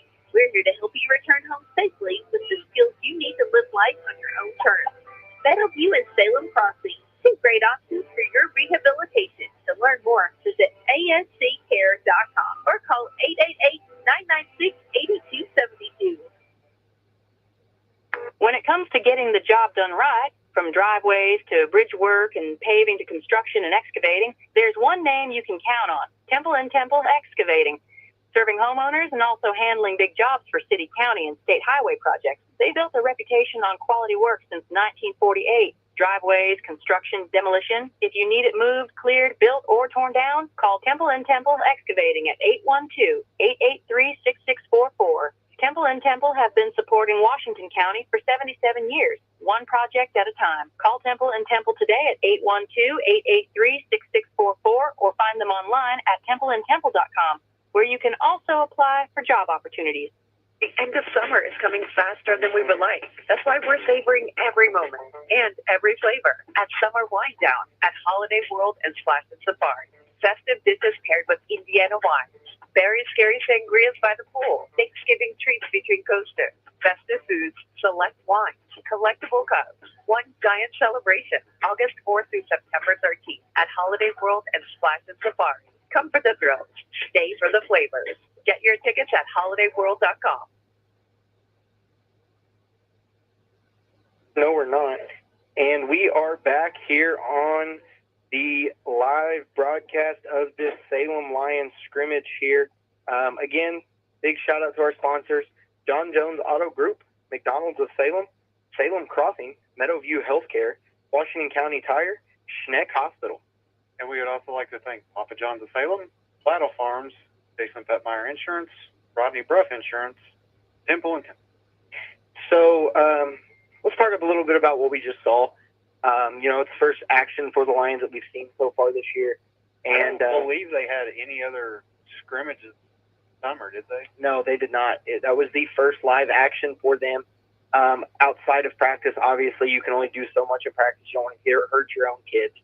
But I'll tell you what, they looked enthusiastic out there. That is one of the biggest things I believe Salem needed to bring into the season. Yeah, absolutely. Especially with the down numbers. Well, we've been pretty flat the last couple years, regardless of the game, regardless of the time. We put up 67 against Clarksville, but I will say we came out flat. Yes. They were just a really bad football team last year. But that takes us into our conversation right now. A lot of coaching changes here around the area so far. I'm going to go ahead and start with Clarksville. Jason Hawkins came over from Charlestown this year, 128-74 in his 20th year of coaching. He started at Charlestown in 2007, and this will be his first year with the Clarksville Generals. And I can already, just from warm-ups, I already see improvements that he's made. Yeah, and to add on to that, in 2012, he won a sectional title with the Charlestown. Yeah, and that's back when Charlestown, they were the ones to beat. Which will kind of tie into the next coaching change, too. Yeah, the Clarksville had, or not Clarksville, who are we talking about? Charlestown. Jeez. Charlestown, no, quit looking at me like that. Charlestown, their program's been down a little bit, too, ever since, I would say, probably the year after we graduated. They had Marion Lukes in the backfield for 4 years. And he went off to play D1 college ball. Yeah, and he was the guy. Yeah, I believe he entered the NFL Combine. He entered the draft, but I don't know that he got drafted. But like we were talking about, Charlestown's Hawkins did great with that program. Now he's stepped over and taken the position at Clarksville. Looks like his son, we were told his son is that quarterback that we saw throwing on the field. And, every ball he threw looked great. But to tie into what we were talking about, Charlestown picked up a new head coach in Aaron Daniels, and if I'm not mistaken, he played under Hawkins during that sectional run for the Pirates. Yes, yep, he did. I think he played in the All-Star game. Yes. He was at Bloomington South, I think, for a stint, correct? Yes, I believe so. So now he's moved down to Charlestown and is the new head coach down there. So that's one of many of the coaching changes that we will see this year in the MSC. Another one that we're going to talk about is a little bit more local. Eastern got a new head coach this year, Jordan Williams, also from Charlestown. He was an assistant coach at Silver Creek for a couple of years, wasn't he? Yeah, he was at Silver Creek for a couple of years. He was at Charlestown before that. He coached against us in sectional the year we beat them. Okay. The year they beat us in the regular season, we came back and beat them in the sectional. So that dude's been around football. He knows his thing. I will say, from things I've seen on Facebook and just talking around, he's bringing some energy to the Pekin football team. Yeah, he's definitely, I think, changed some things down there, probably some things that needed to be changed. Their program had been struggling for a while now. But I do think that he will be a great addition to the staff down there at Pekin. So we'll see how their season turns out. I'm sure we'll talk about it, coming up in the upcoming season. They play West Washington next week for the first of the county games for them. Don't know the first leg of the entire county journey. Do you know where that's at? It is at, I have it written down here, It is at Pekin. Okay, so Coach Williams' first game there is going to be a home game against the Dubbers from across the county. I think they're going to do a blackout. Yeah, I did see that on Facebook. There's no more exciting game to start your career than a county rival at home. And to kind of tie into Salem next week, North Harrison also has a new head coach in Gary Fetzel. This is a complete speculation. We don't know this for sure, but we're pretty sure he is somehow related to the running back. Yes, his last name's Fetzel. Like we said, this is all speculation. We don't know. Yeah, all speculation. We're not for sure. I guess we'll find out next week. Next week, I don't believe we're going to have a whole lot of information on the North Harrison coaching staff because it was hard just to find the head coaching change. And, it's all new down there, too. Historically, North Harrison brings in a pretty large team. Defensively, they're going to run a 4-4 stack historically. Offensively, they're just going to try to run the ball over your face. But who knows what Coach Fessel's done down there. I would assume if he's been around the program, he's probably going to be doing the same thing. But again, complete speculation of what we can think, but we don't get paid to think. So, since we were talking about Pekin, I'll bring this up real quick. Some changes that happened in the MSC was Eastern went independent in football. They left the MSC, went independent in football, and joined, I believe it was the Southern Athletic Conference in the other sports. Yep, so they'll be in the same conference as Borden now. Yes. But again, independent in football there. And with that change, I'll go ahead and say this part. Madison will be joining the MSC next school year. They will be added to our schedule, I believe, next year. I think we're dropping to the Valley. I believe so, the 26-27 school year. Yep, so we won't see Madison this year, but we will see them next year. They play Scottsburg next week. So Scottsburg's first matchup is against Madison. And I'll tell you what, after seeing that Scottsburg team, I could not have guaranteed you that Madison was going to beat them in the first round of sectional. Man, a kid lost his helmet. And there's a flag, so I'm guessing there were some hands involved on the face mask there. But while we're talking about local games next week, of course, Salem is traveling to North Harrison to take on the Cougars. You can listen to that game live with Brandon and I on 97.9, the Sports Zone on WSLM. Like we said, West Washington will be going to Pekin Eastern to take on the Musketeers, and that's the first leg of the entire county rivalry, and you can listen to that on the Sports Zone WSLM 12:20 a.m. Is that right, Brandon? Yes, it'll be with Chris Hunt and with his wife, Tara, I believe. And then some other big games in the area will be Charlestown at Silver Creek. That is the Battle of Highway 403. I know that's a pretty big game down that way. Like Brandon said, Madison will be taking on the Scottsburg Warriors. Scottsburg, they're starting to get some momentum around that football program. Yes, they are. Their quarterback, he threw for 2,100 yards last year and 33 touchdowns. I think he only threw like 7 interceptions. Kid played incredible against us.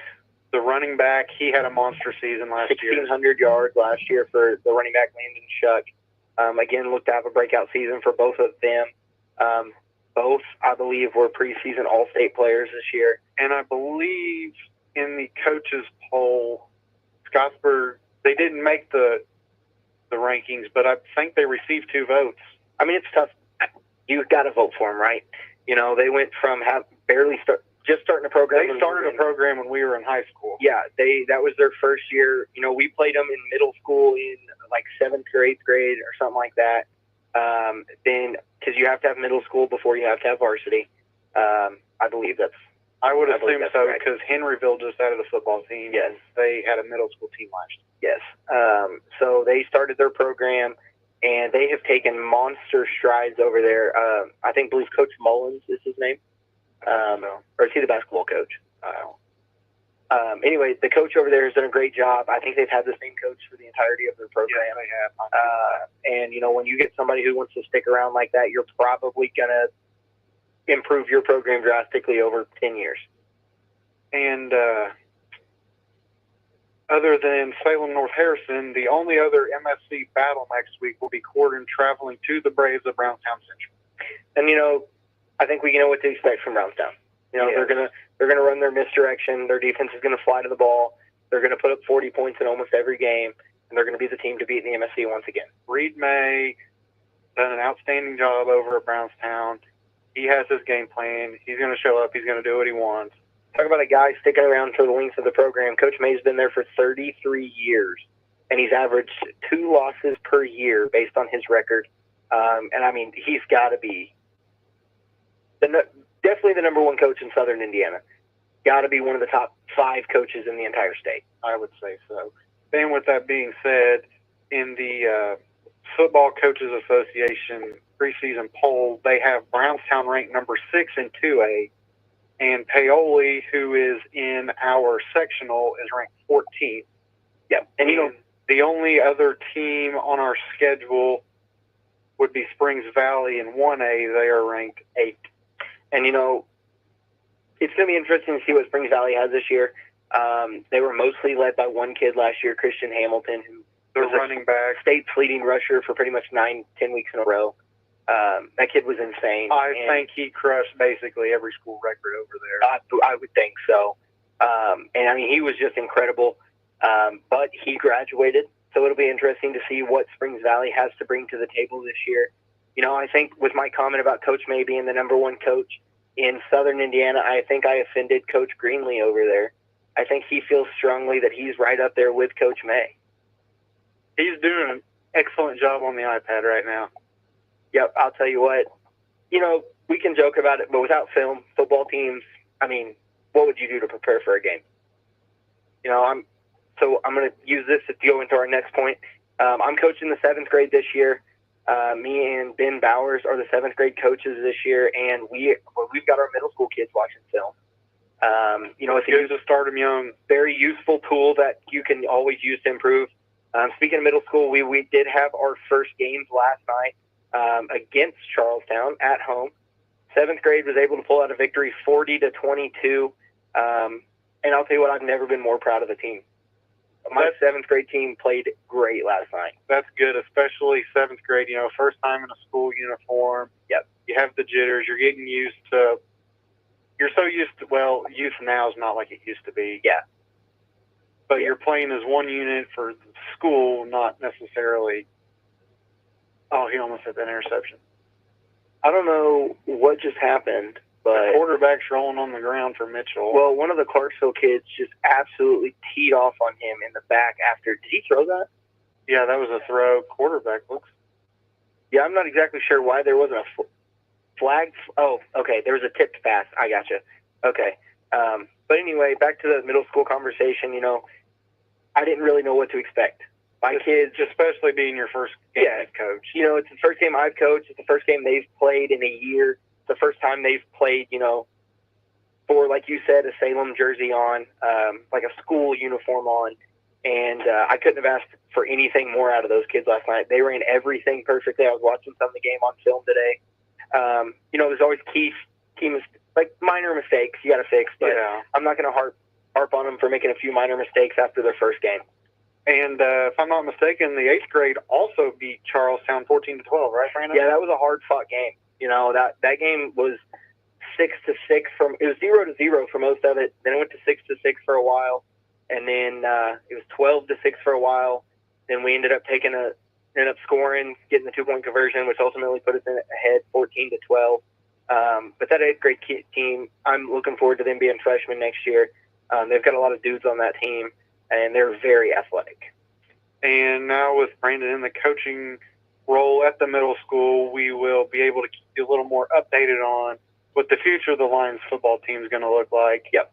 And we will update you with scores every week and so on and so forth. Yep. So our next game is next Thursday night at 6 o'clock against North Harrison. I'm at home here. I'm not exactly sure if there's going to be 8th and 7th grade. We don't really know yet. But either way, if you don't have anything to do next Thursday night, come check out the future of the Lions here with our middle school program. I think you'll be quite impressed with how hard those kids are playing. Always love to hear great things about the future. Talking about the future, I'll talk about the past. I'm going to recap the last year's, the 2024 Lions football schedule. Are you just going to do it, or can I be involved in that too? I guess I can involve you, Brandon. All right, I'd really appreciate that. So to start out, we took on North Harrison here. First game on the new turf, and a victory to open up the season. Here's what stuck out to me the most about that game, and I think you'll be able to agree with it as well. You had went to the Mitchell scrimmage. I did not. You said, I think our team's got a lot of potential this year. You said they look pretty good out there. Okay, so we come here week 1. We come out firing on all cylinders. Mm-hmm. We beat a tough North Harrison team 22-12. And, getting our season started, we were all kind of like, hey, maybe Salem football's back, Now, I will say that was a turning point for the North Harrison Cougars football season last year. I would agree to that also. They were in the sectional finals, weren't they? Yeah, they made some big mistakes in that game, cost them the game ultimately. There was some questionable play calling by the coaching staff for the Cougars also. And I will say after that game, they must have taken that to heart because they immediately turned their season around. I think they ended up winning, 7 or 8 games? I think so. They went on a 6 or 7 game winning streak, I think, minus 1 game. So they were balling out after that game. I think, again, that could have been first game jitters for them, There is a lot going on down there on the field right now. To continue, week 2 was a heartbroken loss that the Lions had at Silver Creek, 41-8. That game was a little bit odd in a couple ways, and Brandon can, hopefully he backs me up on this, but Ethan Campbell came in as the man under center that week. At halftime, I think the score was 14-8, wasn't it? Yeah, it was. But then after halftime, Salem was just making a bunch of – the number one thing I'll tell you that hurt us in that game was all the penalties. Yes.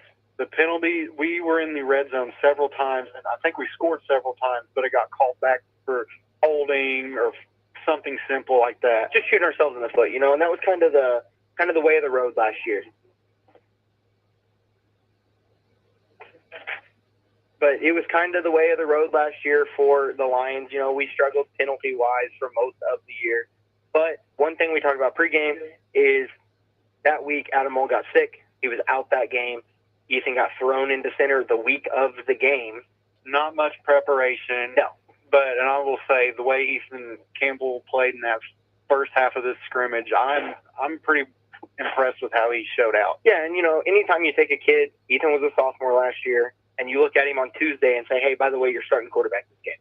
It doesn't matter if you played quarterback since 3rd grade. You're going to be like, what? Against a 4A school. Yeah. Who was insanely athletic last year. They were very athletic. And I'm expecting the same this year. And that's kind of the way of the road at Silver Creek every single year is just, it's 11 athletes on the field at all times. And then after that heartbreak loss at Silver Creek, we were on the road at Scottsburg, took on the Warriors, and they threw the ball over this Lions defense. They beat Salem 54-7. And I'll tell you what, that was a gut shot for the Lions, I think. We've never lost to Scottsburg in the program. I don't think we have. In the entirety of Scottsburg's program, we went into that game, and immediately from the beginning, we started taking punches in the face. Deep ball after deep ball. Yeah. And they did whatever they wanted to this defense. They could hand the ball off to Shuck. Shuck did what he wanted to do. Their athletes played like athletes. And one thing that stuck out to me, we were talking about Scottsburg's quarterback, name's Nathan Bird. One thing that stuck out to me, not only did he throw for 300 yards, I think he threw 8 incompletions. It was pretty much schoolyard football for them. Yeah. They did whatever route they want to do and could complete it. Yeah, and another thing that stuck out to me is Nate. He great kid, great player. But one thing is you can be any kind of quarterback when you want to be when you've got 15 seconds to stand in the pocket and throw the ball. The Lions defense got absolutely no pressure. There was no penetration. They're throwing the ball to receivers that are standing by themselves 5 yards downfield, but the problem is they've got 3 dudes deep, and all of our defense is deep. So, I don't think they had a single pass play under probably 15 yards last year getting in that game. And again, ultimately it cost us a game 54-7. And that was this was in the middle of our kind of losing streak last year. But one thing I will say about the whole losing streak, and it's going to go into the next team we played, which was Brownstown at home with the 54-12 loss. We come out of the game, we just have shot after shot after shot to the head with our schedule. You open up North Harrison, big physical team. Then you go to Silver Creek, always good, always have athletes. Then you go to Scottsburg, they're building their program up. And then you have Brownstown. You know what to expect when you play Brownstown. And then you have Springs Valley. We'll get into them in a minute. But Reed May showed up, and he did what Reed May does. One thing that you'll never do, regardless of who you are, you're never going to outcoach Reed May. Okay? So you can run everything perfectly the entire game. I mean, when we were in high school, we played Brownstown close every single year, all 3 years we started, minus the one sectional loss to them. But at halftime, we were either tied or we were up it all 3 years against them. And, Coach May did Coach May things. It came down to the fourth quarter, and they just took over. Yeah, and, Coach May is always going to be a tough-to-beat team. No matter who he's coaching, you could throw him into any team, and he's going to make them tough to beat. But, again, another gut shot check for the Lions there. 54-12, you never want to lose 2 games in a row, by 40-plus points. But that was game. It was just, again, we came out flat. We didn't look good the entire game. I don't think at any point we can say we played well in that game. The only thing I could even say to argue with that is maybe half of the first quarter. And at that moment, Brownstown kind of came out just a little shaky. Yeah, but after they worked the bugs out, they were clicking on all cylinders. Yeah. Which then brings us to the loss at Springs Valley, 63-12, and that is whenever you had got me stuck with your radio partner. Yep, so that was a game. I was actually in Florida the week before, and leading up to that week, I think I got back from Florida the day before. And I called Zach on, Tuesday, and I was like, hey, I need a radio partner. And he was like, well, I don't know. And I said, well, at least you need you this week. So and now you're stuck with me. I was prepared to make my girlfriend, do it for the rest of the season. But I convinced Zach to do it, and now here we are, starting into our second year. But, again, there's not a lot we can say about that game. They just out-athleted us. We never really were in that game period. And, that put us 3 games in a row of 40-point-plus losses. Honestly, I will say we probably came out better against Brownstown and Scottsburg than we did Silver. Yeah, we lost Silver Creek, Springs Valley. We had a lot of mistakes in that, a lot of turnovers, a lot of penalties, had a couple of interceptions, I believe, a couple fumbles, I think. Now, I think Logan Dent was out for that game and the Corden game. I think he went out in that game and was out the Corden game as well. But, one player is not going to make a 51-point difference. No, there was just, again, that goes back to penalties. Salem shot themselves in the foot. Anytime we would get sustain a drive, it would get ended on a heartbroken penalty. Yeah, absolutely. Which then took us to a Saturday rainy game at Corden with a 10-6 loss. I mean, what do you say? It was a 10-6 loss the whole game. For some reason, I always feel like when we go to Corden, it's always flat. That might have been potentially the worst high school football game from 2 teams I've ever seen. There was, if you don't recall, it was a hurricane, wasn't it? It was something like that. I mean, we got a bunch of rain the day before, 2 days before, and they moved it to Saturday. It was still raining. They had their homecoming. It was just a slow built, driving game. I mean, it was a 10-6 football game. There was 2 touchdowns and a field goal, and the field goal was right before half, which I think put Corden up 10-6, and then nobody found the end zone again.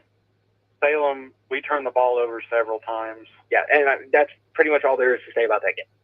And then we move on where Salem gets things turned around with a 37-7 victory at Pekin Eastern. Yeah, and we saw a very unconventional Pekin team last year. They were coming out, and they had an overloaded offensive line every single play. Their center was the far end of the line. And, I mean, that team, peaking in that team was the Salem of the rest of the year. They were just so flat.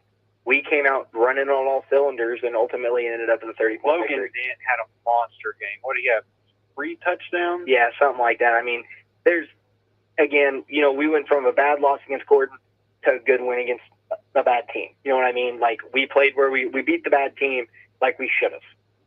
Which then the momentum was carried on to a win at home against Charlestown, 42-22 against who's coaching right now, Josh Hawkins. Jason Hawkins.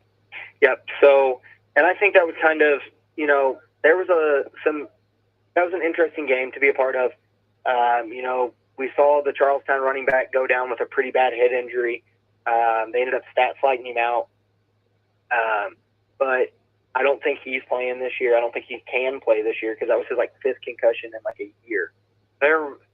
That game kind of surprised me, honestly. I didn't know what to expect from Charlestown, but the way they played is not what I expected. You didn't know what to expect, but it wasn't what you saw. Yes.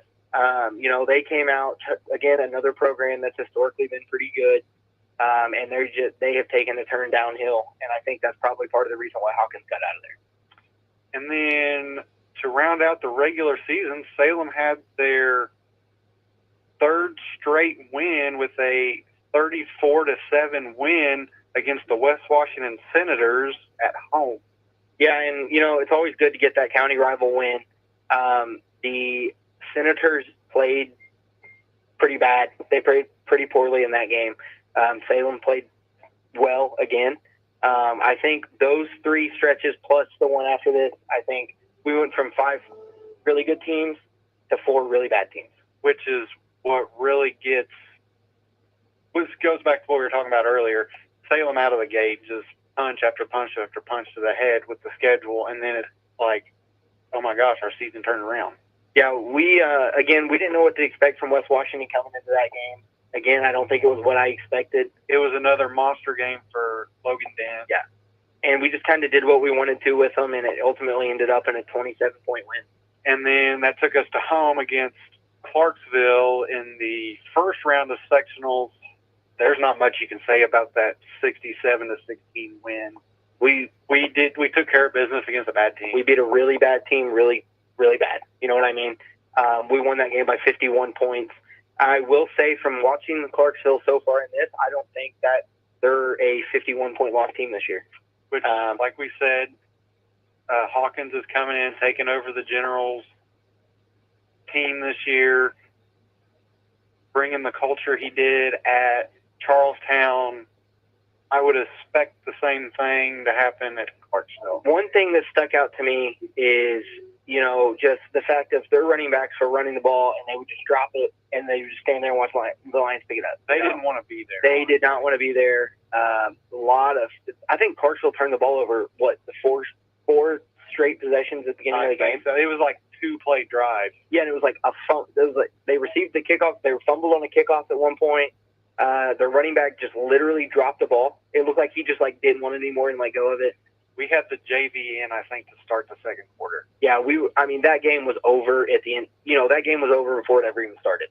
Clarksville got off the bus, and they did not want to play football, and it really showed as they got beat by 50. And then we rounded out the season, like we said, with the loss at Tell City in the second round of sectional, 30-16, against a good Marksman's football team. I'll tell you what, and this is what stuck out to me the most, is we went down to Tell City. It's a far drive. We made it. We ate some good food before the game. It was good. It was a pretty good place. I was thinking about that place today. That place is pretty good. If we go to Tell City again this year, we got to eat there. But we came out, and it was a very traditional football team. Old school. Everybody's bigger than everybody. All the locker rooms, they're old school. They're still cinder block locker rooms. Cinder block locker rooms, old grass field, And, maybe the Lions were a little bit spoiled to play on this turf all year, and then they went down to play on a Tell City football field that I don't think, they were complaining about it at school that week about how they were going to play on this grass field, and it's like, gentlemen, it's part of it, But I think we came out, we looked flat for a little while. Well, that game, it was a weird game. There was a lot of momentum swings in that game. Yes. Salem would do a bunch of good things, and then Tell City would do a bunch of good things. And it'd just be back and forth the whole game. And at the end, Tell City, I think we turned the ball over and they scored off of it, and then they just capitalized off that. Yeah, I mean, the ball started rolling and the ball kept rolling. Unfortunately, we were in the way. And that's what happens when you play teams like that. Yeah, and, you know, I think our next statistics that you're probably going to talk about here are going to be kind of a summarization of everything we just talked about and why ultimately the Lions season ended up at a 5-6 record last year. Yeah, what Brandon's talking about is Salem averaged scoring 23.9 points a game last season, but we gave up 28.7 points a game. And in case you're curious at home, we were outscored 263 points to 316. You know, from looking at the schedule minus the North Harrison game, here's what happened. We lost by a bunch of points against good teams, and we beat bad teams by a bunch of points. Yes, that is exactly what happened. Minus North Harrison, the first game and the last game of the year, those weren't big deficits or wins. But, you know, I'm a math guy. 28.7 points for the other team and 28.7 points for the bad guys and 23.9 points for the good guys. It's not going to work out too well in your favor. So as we carry on this broadcast, Brandon, since you're Mr. Referee over here, do you want to talk about the transfer rule a little bit? So the transfer rule, for those of you that are wondering, it's kind of I'm not going to lie, it's kind of confusing. You know, you can now transfer to any school regardless of where you live with no restrictions. I do think there's like a 30-day waiting period. I think once you enroll in a school, once that sport officially starts, I believe you have to sit out for the first 30 days. That includes practices. So if you're, say, a basketball guy, you know, you practice for a month before you play. So by the time games come around, you're eligible to play. So after that, if you have 365 days to return to your original school with no penalty from the transfer date. So, for example, use this as an example. If I was enrolled at, you know, West Washington, and I transferred to Salem to play, say, football, I could transfer back when basketball season starts and have no penalty. What's your thoughts on that rule? You're going to call me a little old school with it, but I can tell you exactly what I'm going to feel about your opinion. Me and you've talked about it. Yeah. We're on the same page with it. I don't like it. No, I can see a lot of error. I can see a lot of stuff happening under the table. Yeah, you know, say you're a senior, right, and you go to pick a school. Pick a school that's good. So say you go to Brownstown, right, and you're like, okay, I'm going to stay at Brownstown for football, okay, and now say if Seymour was a state championship contender basketball, right, you can now transfer to Seymour, you know, as a senior. You can transfer to Seymour to play basketball. And then if you want to, you can go back and graduate with your friends at the end of basketball season. I don't think that – it seems like they're trying to make it too much like the college transfer portal. Which I'm not a fan of the transfer portal. And I don't think high school kids should, you know, have that option to just go to whatever school they want to because they want to go win sports games, you know? I would agree. I think you're going to see a lot of teams that are already good get even better. And I think you're going to see a lot of bad schools get even worse. I think I would agree with you on that statement. You know, especially down in, like, you know, the River Valley region. You know, you've got Jeff, New Albany, Clarksville, Providence, Charlestown, all of those schools that Jeff's basketball team, when state championship, won it last year. Okay? Their football team, I think they went to, like, semi-state. Okay? So those are good teams. They're going to progressively get better. And I think that with the transfer rule, you know, if New Albany's not doing as well, Jeff's going to get even better, and New Albany's going to get even worse. I'd agree with you on that. That's our little soapbox for the night. Yeah. Now, one thing I will talk about the IHSA added this year, which I absolutely love, is girls flag football. I think that is amazing. It is a sanctioned sport by the IHSAA for the 25-26 school year. Yep, and, you know, two local schools that I know of off the top of my head, Floyd Central and Silver Creek. Oh, Silver Creek has one? Both of those programs are ran by ex-Lions You got Blair Thompson running it at Floyd, and you got Jeremy Risen running it down to Silver Creek. Really? Yep. So Coach Risen coached me and Zach in middle school football, taught us in class in high school. He's since moved on to Silver Creek, and now he coaches girls flag football down at Silver Creek. I wish the best of luck to both of those. Yeah, absolutely. I'd love to get one in Salem. I'm working in the gym class this year along with Callie Backherms, and I see a lot of kids every day, and I asked some of the girls, like, if we had a flag football team, would you play? And they were all like, absolutely. So maybe that's something I need to talk to Coach Whedon about. I don't know. Maybe you might be calling me up trying to have me coach. I'll absolutely make you coach with me. But, yeah, I think, just adding in more sports that gives more kids options to play different sports, I think is great for the kids. And, if you get a community involved in something like that, like girls flag football, that's not it never has been a big thing, really, other than some schools do powder puff, stuff like that. But now having an actual sanctioned sport for it, for IHSAA, I think that's great for the kids. Yeah, and it gets the whole community involved. Yep. We can talk a little bit about, since they were on our schedule last year, and I believe they're still in our sectional, Clarksville. Are they still in our sectional? Yes.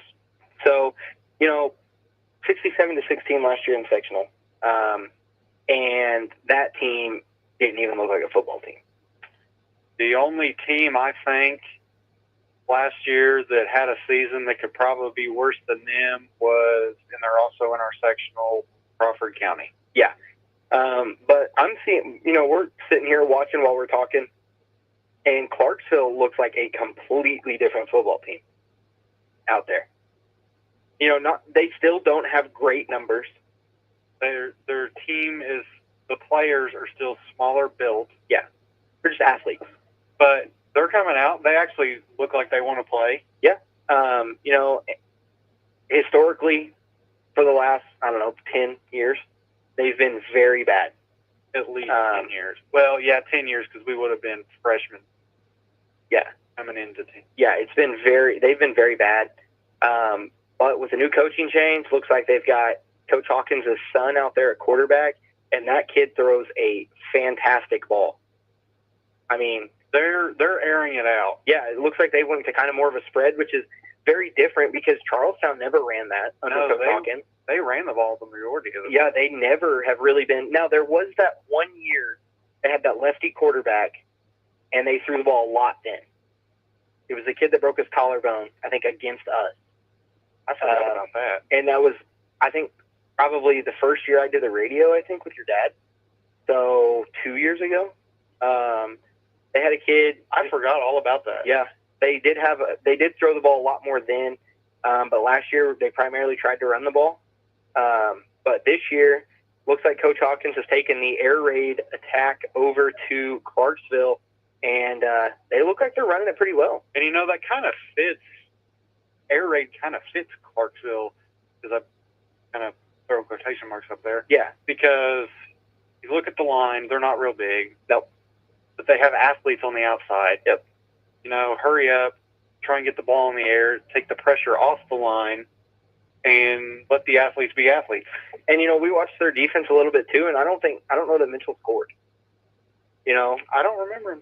I think even in the 4 plays down there, I think Clarksville stopped them in the backfield like 3 or 4 times. But now Clarksville's put their JV or backups, whatever. I don't know if they're having a JV or not, but they put them in. So one thing that I also will talking about North Harrison next week is I was told, obviously take this for what it's worth because I don't know how true this is. We're not spreading rumors. We're not spreading rumors, but we're just kind of looking ahead to next week. I was told that North Harrison was down to 19 kids. Really? That's what I was told. Now, again, I don't know how true that is, but I was told their numbers were way down this year. That's crazy. I think even starting at the middle school level, I think their numbers are way down. I made it to the sectional finals last year. And that was my thought with, why I said when we were talking about middle school about we didn't know how many games there was going to be next week, because we don't know how many kids they have. And, we've got numbers everywhere else around us. West Washington's up to 52 kids. I think Paoli's at 56 kids. I'm sure Brownstown's at 65 probably. But if that is true, I will be very, very surprised. Huh? I didn't know their numbers were that low.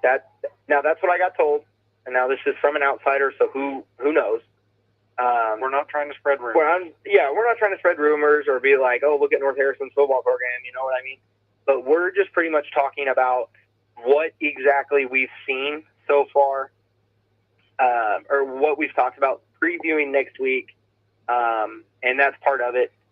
So we'll look. I mean, you guys will find out about 6:30 next week how many kids North Harrison has. Yeah, and to go back, I've said it once, I'll say it again. You can tune in about 6:30 next Friday, 1 week from today, on 97.9 WSLM, the Sports Zone, where Brandon and I will bring you live play-by-play action. About 6:30, we'll get the pregame show started. We'll preview the game, all that stuff, and then we'll have the play-by-play, and then we will have our postgame with stats and so on and so forth. Yeah, and next week will be a little bit more exciting. You know, this week's kind of just getting me and Zach back into the zone of being on the radio, doing some little play-by-play stuff, and talking about kind of what we had last season. Because, you know, at the end of the season, it was, well, thanks, guys, for listening. See you next year.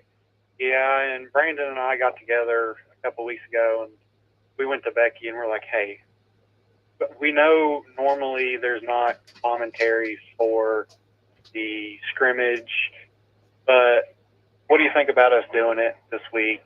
And she's like, yeah, sure, go for it. We're like, we want to just tell you what we see when Salem's playing, but we want to sit around and talk about football and what to expect this coming season. Yeah, and we've had a lot of fun doing the radio together, starting week 5 last year until the end of the season. But it was just Zach and I hang out, we talk all the time, but sitting on the radio, you know, where we've got people out there listening, people are very opinionated. We like to get back into the flow of things. We want to be able to, you know, feed off of each other, talk about things that we need to talk about, not talk about things we don't need to talk about, and kind of just get back into that football mindset for the next, 10 weeks. Yeah, till at least the end of October. Yep. So now I will say, shout out to all the coaches out there. I started coaching this year. I didn't realize how exhausted you are. I go to school and I am in the gym class from 7:30 to I get out of class at 2:10. And then after that, I go straight to practice. I get home about 6:15. And, shout out to all the coaches that have done this for, their entire lives. I found out Coach Ponder yesterday started doing this right out of high school, and he's continued it ever since. He's never stopped. I can name plenty of coaches off the top of my head that have really never gave up coaching. So shout out to them, and shout out also to the families that put up with it, because, you're never really around when you're coaching, especially at the high school level. Yeah. At the middle school level, it's a little different because it's not as intense. But at the high school level, it's pretty intense all the time. And Clarksville has just busted a big play for a 65-yard touchdown. But, I've taken a lot of philosophies. I actually talked to him today. I've taken a lot of philosophies from Coach Hartsfield. Me and Zach's coach back in the day. Coach Hartsfield was here, I think, for 8 years. I've taken a lot of philosophies from him. Incredible guy, great coach. Can't say enough good things about him. Can't say enough good things about him. And I've taken a lot of my coaching points from him. I've also got some great coaches that I coach with. Coach Adam Humphrey, who's been around the middle school program for I can't even tell you how long.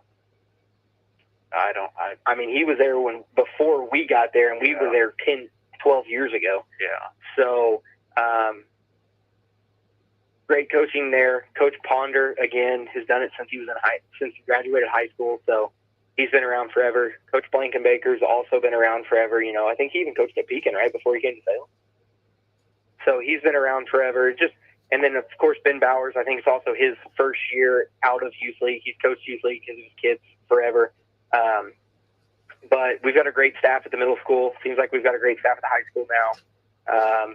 So it's really just a big shout out to all the coaches around the Salem community and coaches that are willing to devote their time to it to help these kids get to where they want to be.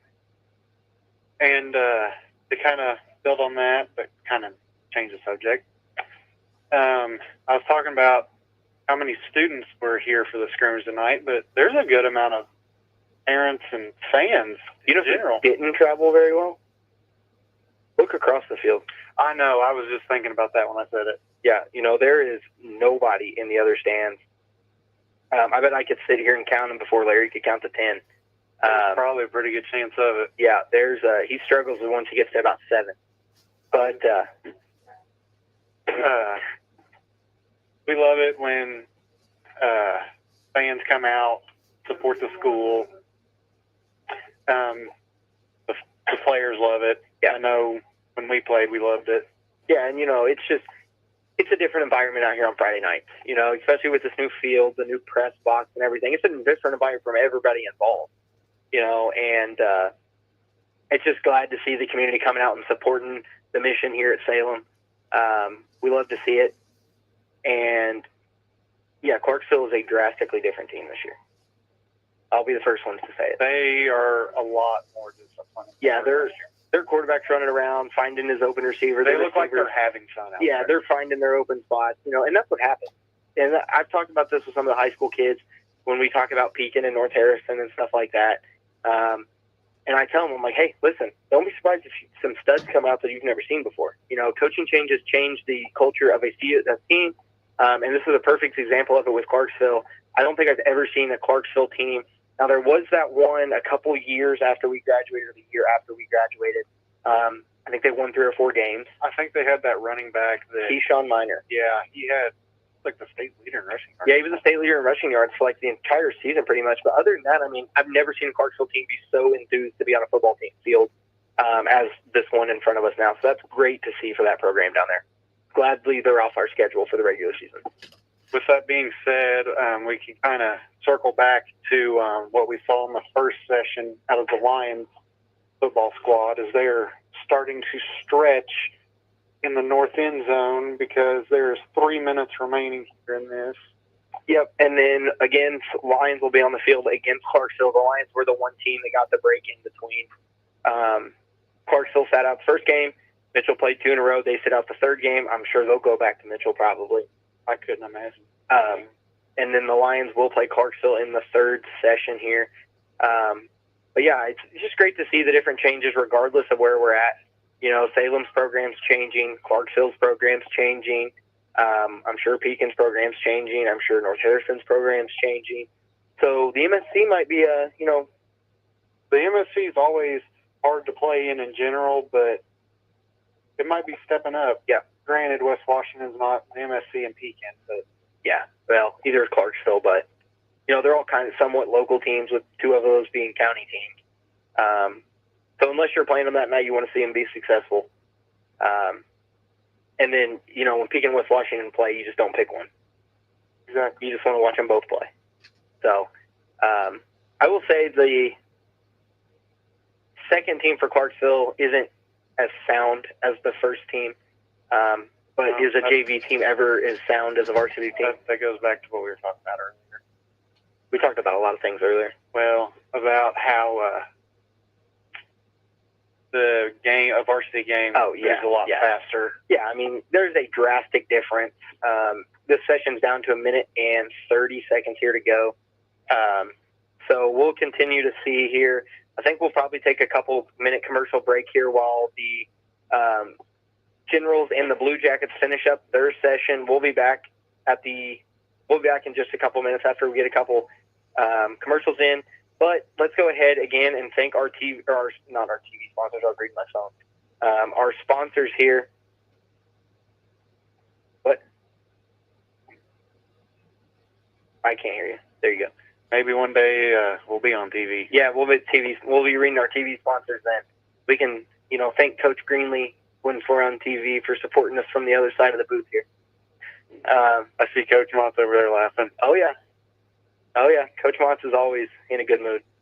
So anyway, thanks to our sponsors, John Jones Auto Group, McDonald's of Salem, Salem Crossing, Meadowview Healthcare, Washington County Tire, Schneck Hospital. Also like to thank Papa John's of Salem, Vital Farms, Jason Petmeyer Insurance, Rodney Bruff Insurance, Temple and Temple. So we're going to get a couple commercial breaks in here, and we will be back here just shortly with a continuation of the Salem Lions football session number 3 for the scrimmage.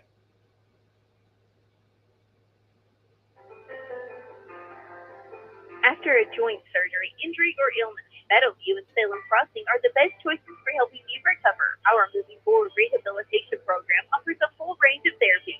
We're here to help you return home safely with the skills you need to live life on your own terms.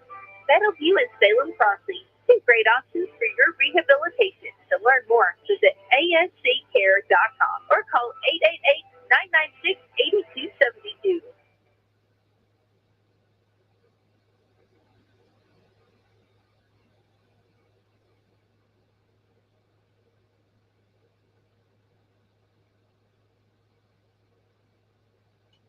If you're living with back or neck pain, even the simplest tasks can feel overwhelming. But Expert Relief is closer than you think. SNEC now offers 2 specialized practices for spine care, SNEC Neurosurgery and SNEC Orthopedic Spine, giving you access to a full spectrum of advanced treatment options right here at home. We're proud to highlight Dr. Matthew Stanfield, a highly skilled neurosurgeon with over 25 years of experience and leader of SNEC Neurosurgery, renowned for his expertise in treating complex spinal conditions. SNEC Spine Care Program proudly welcomes Dr. Kenneth McKinley, a board-certified orthopedic spine surgeon with over a decade of experience, who now leads SNEC Orthopedic Spine. Together, these 2 practices bring you comprehensive spine care, from advanced imaging and non-surgical therapies to expert surgical solutions, all tailored to your unique needs. And because it's SNEC, you'll receive compassionate, high-quality care without having to travel far. Visit SNECmed.org to learn more. SNEC Orthopedic Spine and SNEC Neurosurgery, expert spine care, close to home. Got underutilized land? Vital Farms is looking for farmers with about 52 acres and a passion for animal welfare. Become a pasture-raised egg farmer to diversify your farm income and earn more from your vacant land. You'll receive dedicated support from day one, earnings you can count on, and the opportunity to keep the family in farming. Your land has value. Let's make the most of it. Call 844-494-VITAL or apply online at vitalfarms.com/farmers. Again, that's 844-494-VITAL. When it comes to getting the job done right, from driveways to bridge work and paving to construction and excavating, there's one name you can count on: Temple & Temple Excavating. Serving homeowners and also handling big jobs for city, county, and state highway projects, they built a reputation on quality work since 1948. Driveways, construction, demolition. If you need it moved, cleared, built, or torn down, call Temple & Temple Excavating at 812-883-6644. Temple & Temple have been supporting Washington County for 77 years, one project at a time. Call Temple & Temple today at 812-883-6644 or find them online at templeandtemple.com, where you can also apply for job opportunities. The pizza makers over at Papa John's are cooking up something pretty crustworthy: the new garlic 5-cheese crust. This one is for the crust lovers, the cheese chasers, and those garlic fanatics. It's loud, it's rich, it's straight up delicious. They start by hand-stretching Papa John's original dough made with 6 simple ingredients, brushing it with garlic parm sauce, and adding 5 bold melty cheeses. It's cheesy garlic bread meets pizza. Order the new garlic 5-cheese crust today. Call Reese at 812-883-3369 for pickup or delivery, or order online to collect your Papa Rewards. Better ingredients, better pizza. Papa John's. Good evening. It's WSLM meteorologist Lauren Mitchell bringing your game day forecast. It's going to be dry and hot for this Friday, August 15th, and we'll see game time temperatures at 89 degrees. So everyone needs to stay hydrated for this scrimmage tonight. Join Brandon and Larry for the first high school broadcast of the season on WSLM 97.9 FM. Tune in Saturday for the Colts as they take on the Packers in their first home preseason game of the year, and set your calendar for college action coming up on WSLM beginning Saturday, August 30th. Purdue hits the field first off with Ball State for a noon kickoff, and IU follows with Old Dominion at 2:30 p.m. Stay tuned to 1220 AM and 97.9 FM for lots of action this fall in the WSLM Sports Zone. Guys, take it away.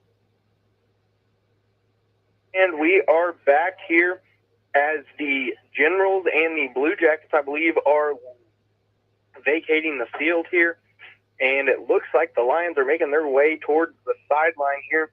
Zach and I got us a couple pieces of pizza in. Couple? I got one.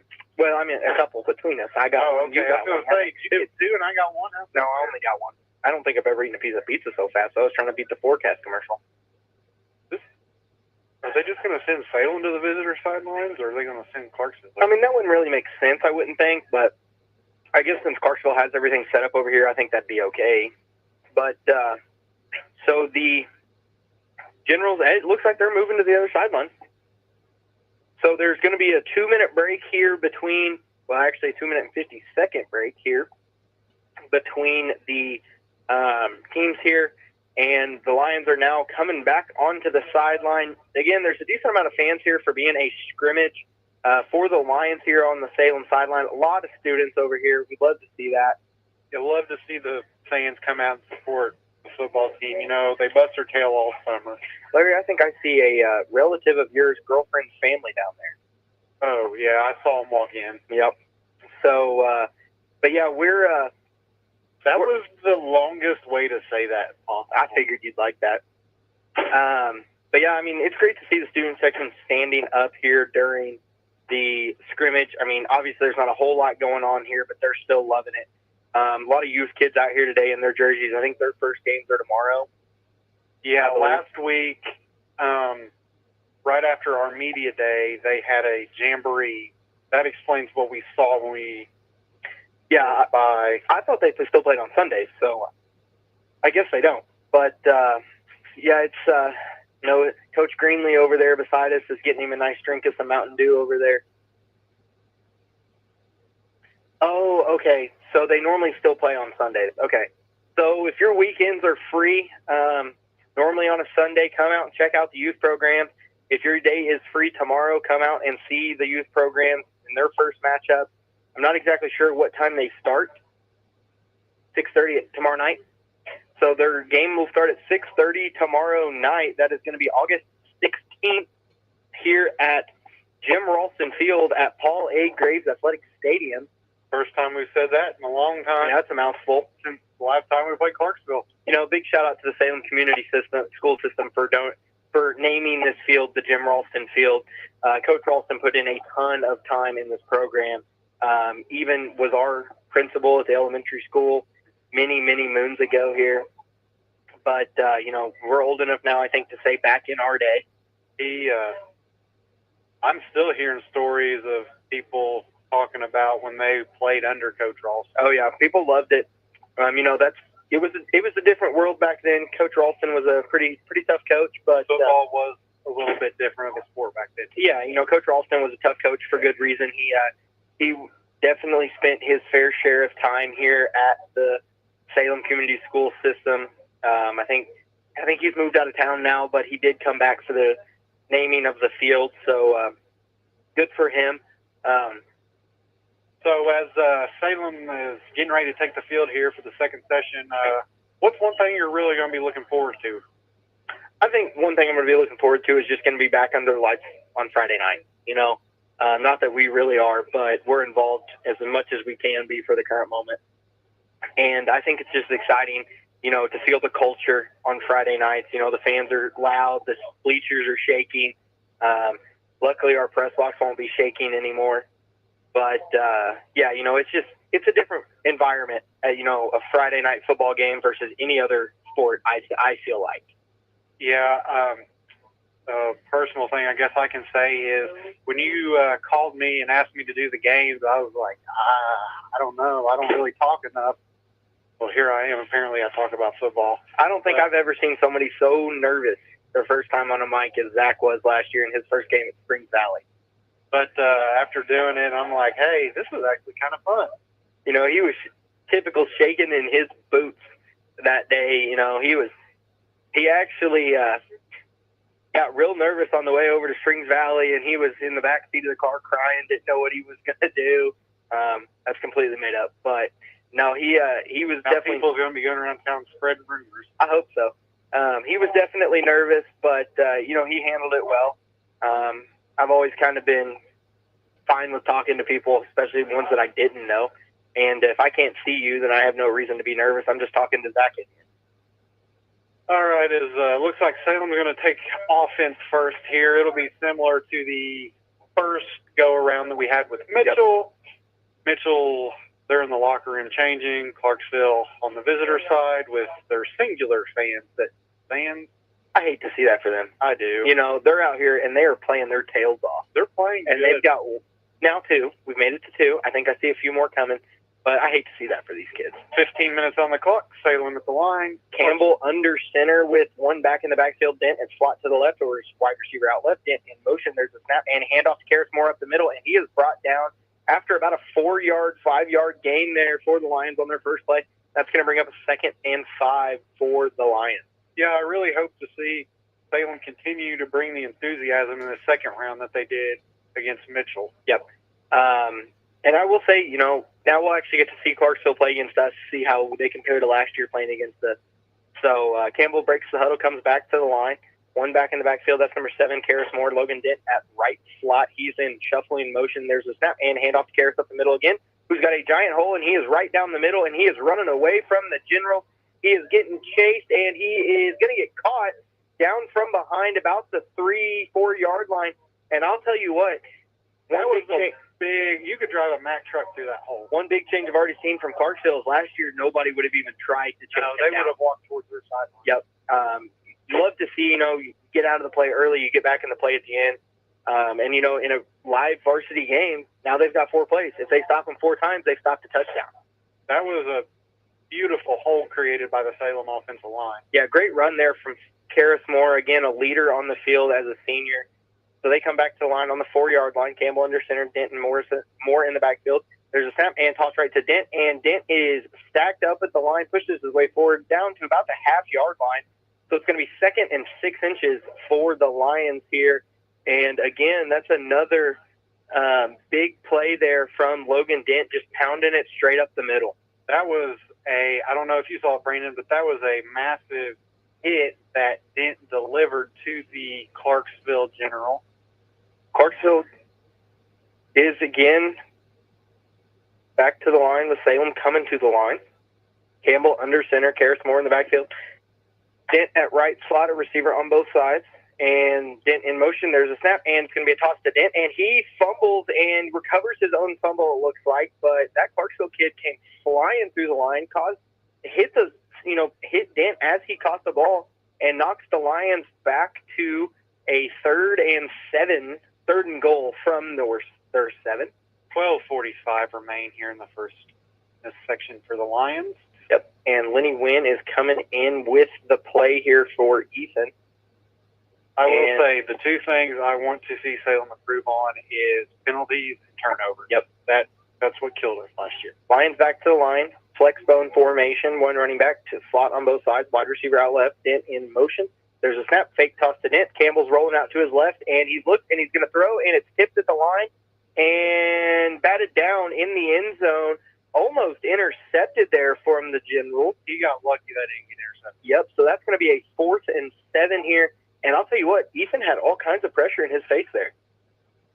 I will say, out of that bad play, I am impressed with how elusive he was to scramble out of that. Yep. And know not to cross the line of scrimmage because the sticks were on the opposite side of the field. Yep. So now it's going to be 4th down and goal for the Lions here from the Clarksville 7-yard line. And there's a stoppage and play, and Clarksville's getting a kid in. I think they had an injury. So he's going to trot his way off the field and get replaced. We are at the 11.5-minute mark. Yep. So the play clock will reset, give the Lions some extra time. Ethan runs to the sideline to get the call from Coach McCartney here.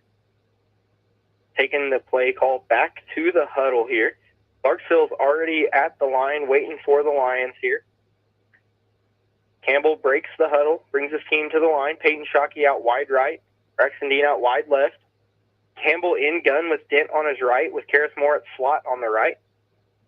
Campbell takes the snap. He rolls out to his right. He's looking to pass, and he's looking to run. It's just a design quarterback run around the right end, and he gets into the end zone there.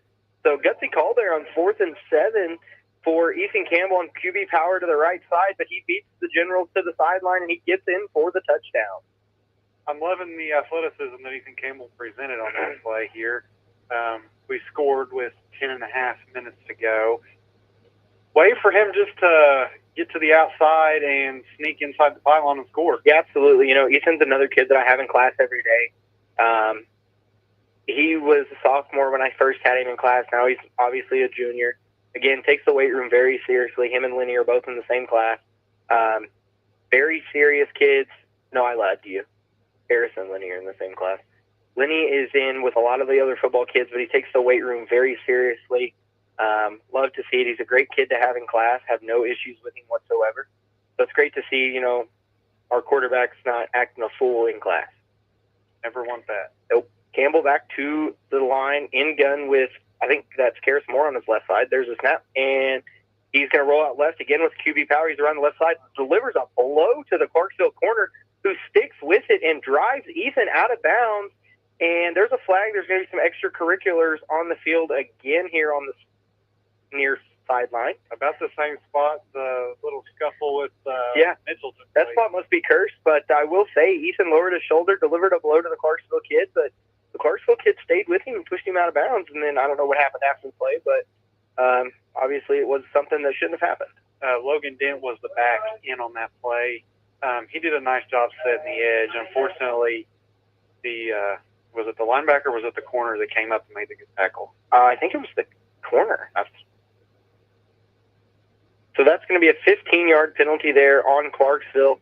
I will say that is one thing I've seen from Clarksville. They had a lot of penalties in the first section.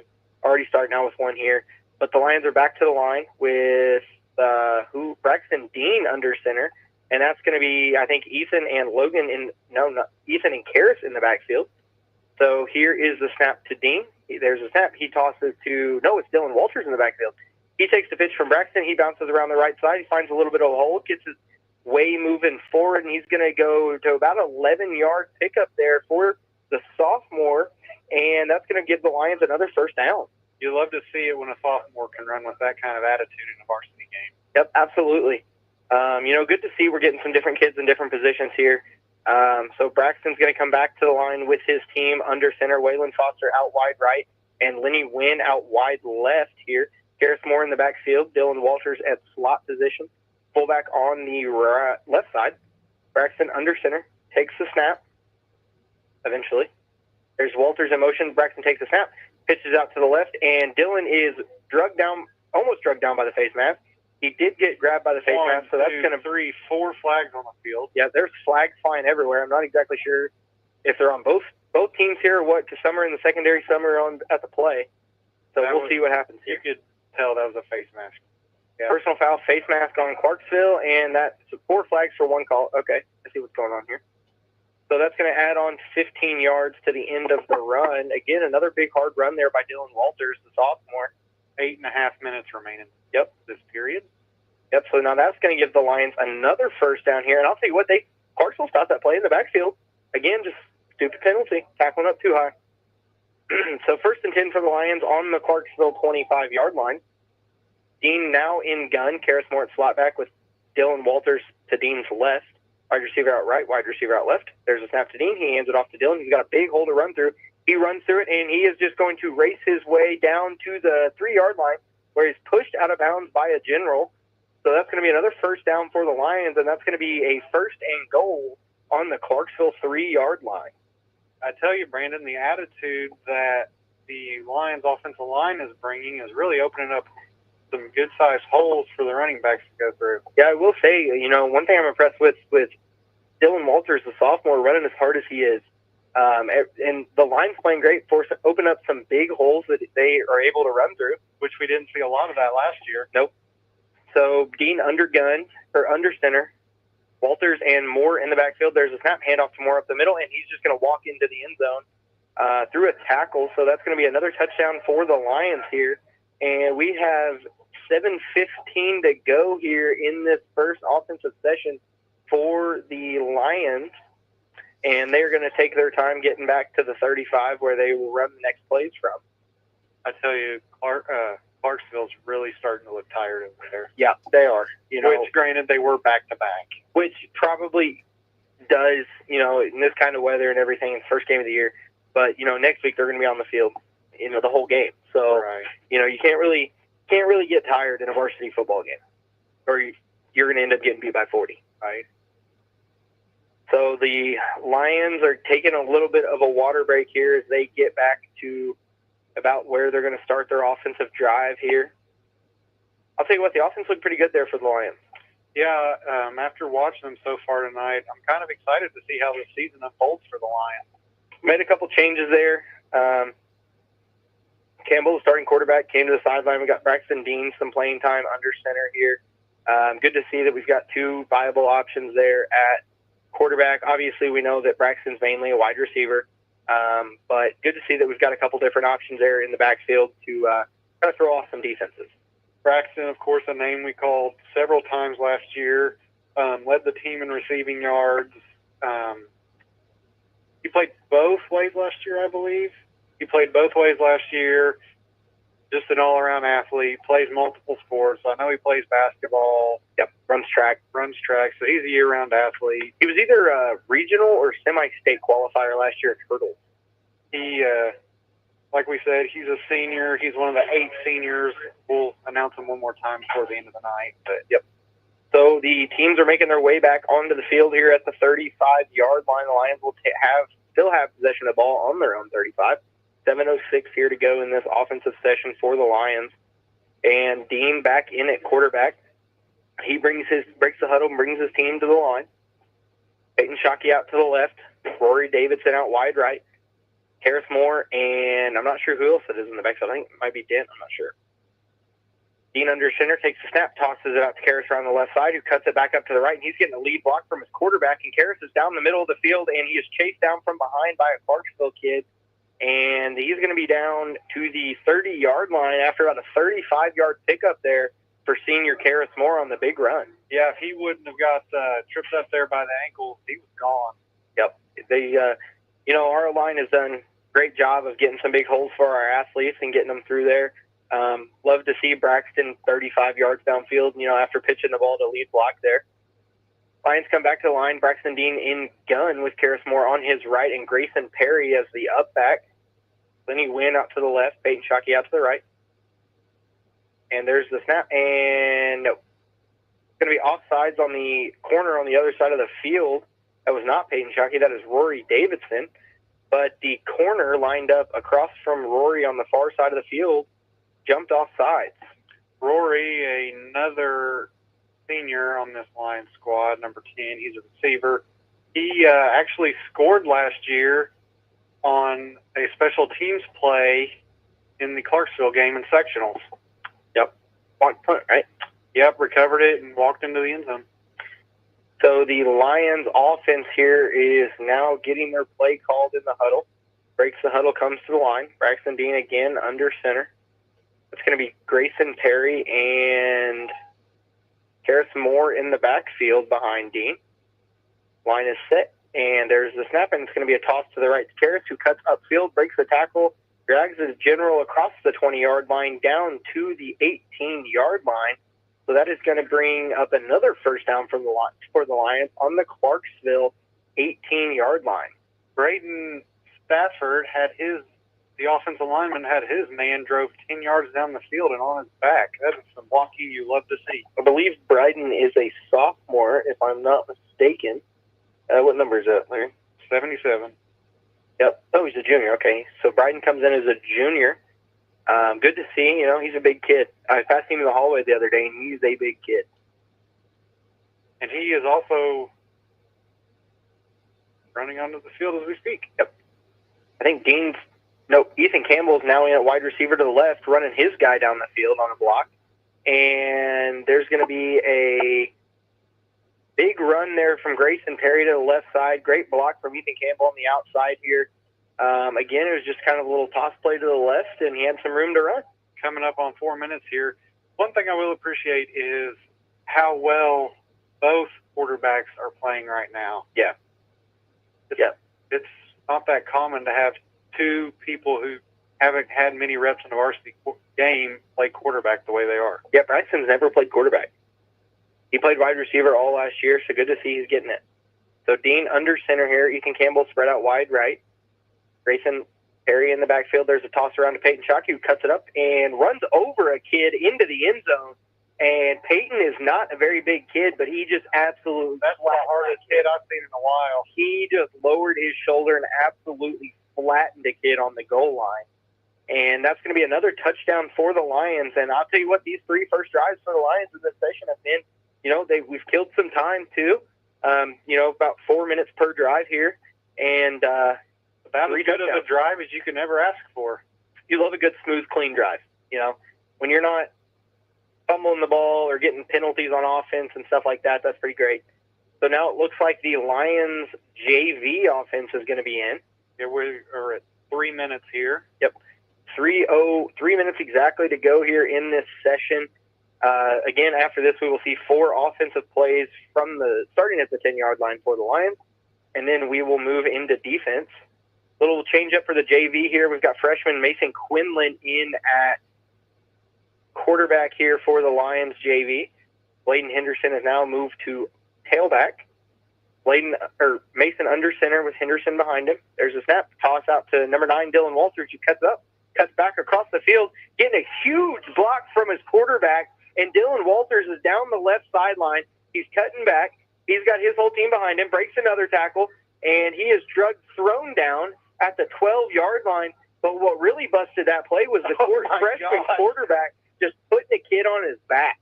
He literally picked the kid up and drove him on his back with his shoulder. Yeah, that kid, I don't know what exactly was going through his brain, but I can tell you what was going through Mason Quinlan. And he just absolutely flattened a kid to give Dylan Walters a giant hole to run through. Too bad you didn't block like that when you played quarterback. Coach Hartsfield yelled at me if I blocked. Sounds like we didn't have a single play where I was allowed to block. Quinlan breaks the huddle, brings his team back to the line after a huge play to start the session. Bladen Henderson in at tailback. Dylan Walters slot to the left. And there is the snap to Quinlan and handoff to Bladen up the middle. And there's a flag on the play. And it's going to be a delay of game. Delay of game. I thought he went like this. Either a delay game or a false start on the Lions, so that's going to set them back 5. So it's going to bring up 1st and 15 on the Generals 17-yard line there for the Lions JV team. Coming up on a minute left in this session.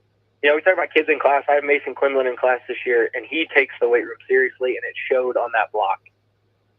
Quinlan brings his team back to the line. Again, Henderson in the backfield. Flex bone formation for the Lions.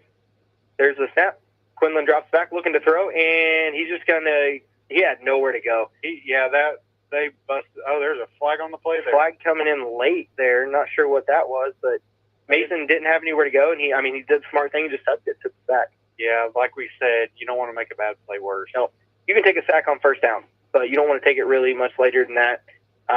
But you don't really expect to see some kind of play like that from a freshman. There was holding on the Lions on that play. And so that's going to set them back 10 yards. So now that's going to bring up 1st and really far. 1st and 25. Probably 1, maybe 2 more plays left. 30 seconds here. 30 seconds to go here. 1st and 25 on the Generals' 27-yard line here for the Lions. Quinlan under center. Flex bone formation. Bladen Henderson, the fullback. There's a motion for the Lions. He pitches it out to the right, and he cuts upfield. And that is number 17, Zay Shockey, on the run there around the right end. And I think that's going to bring us to the end of the first session. They're waving to stop the clock. Timeout.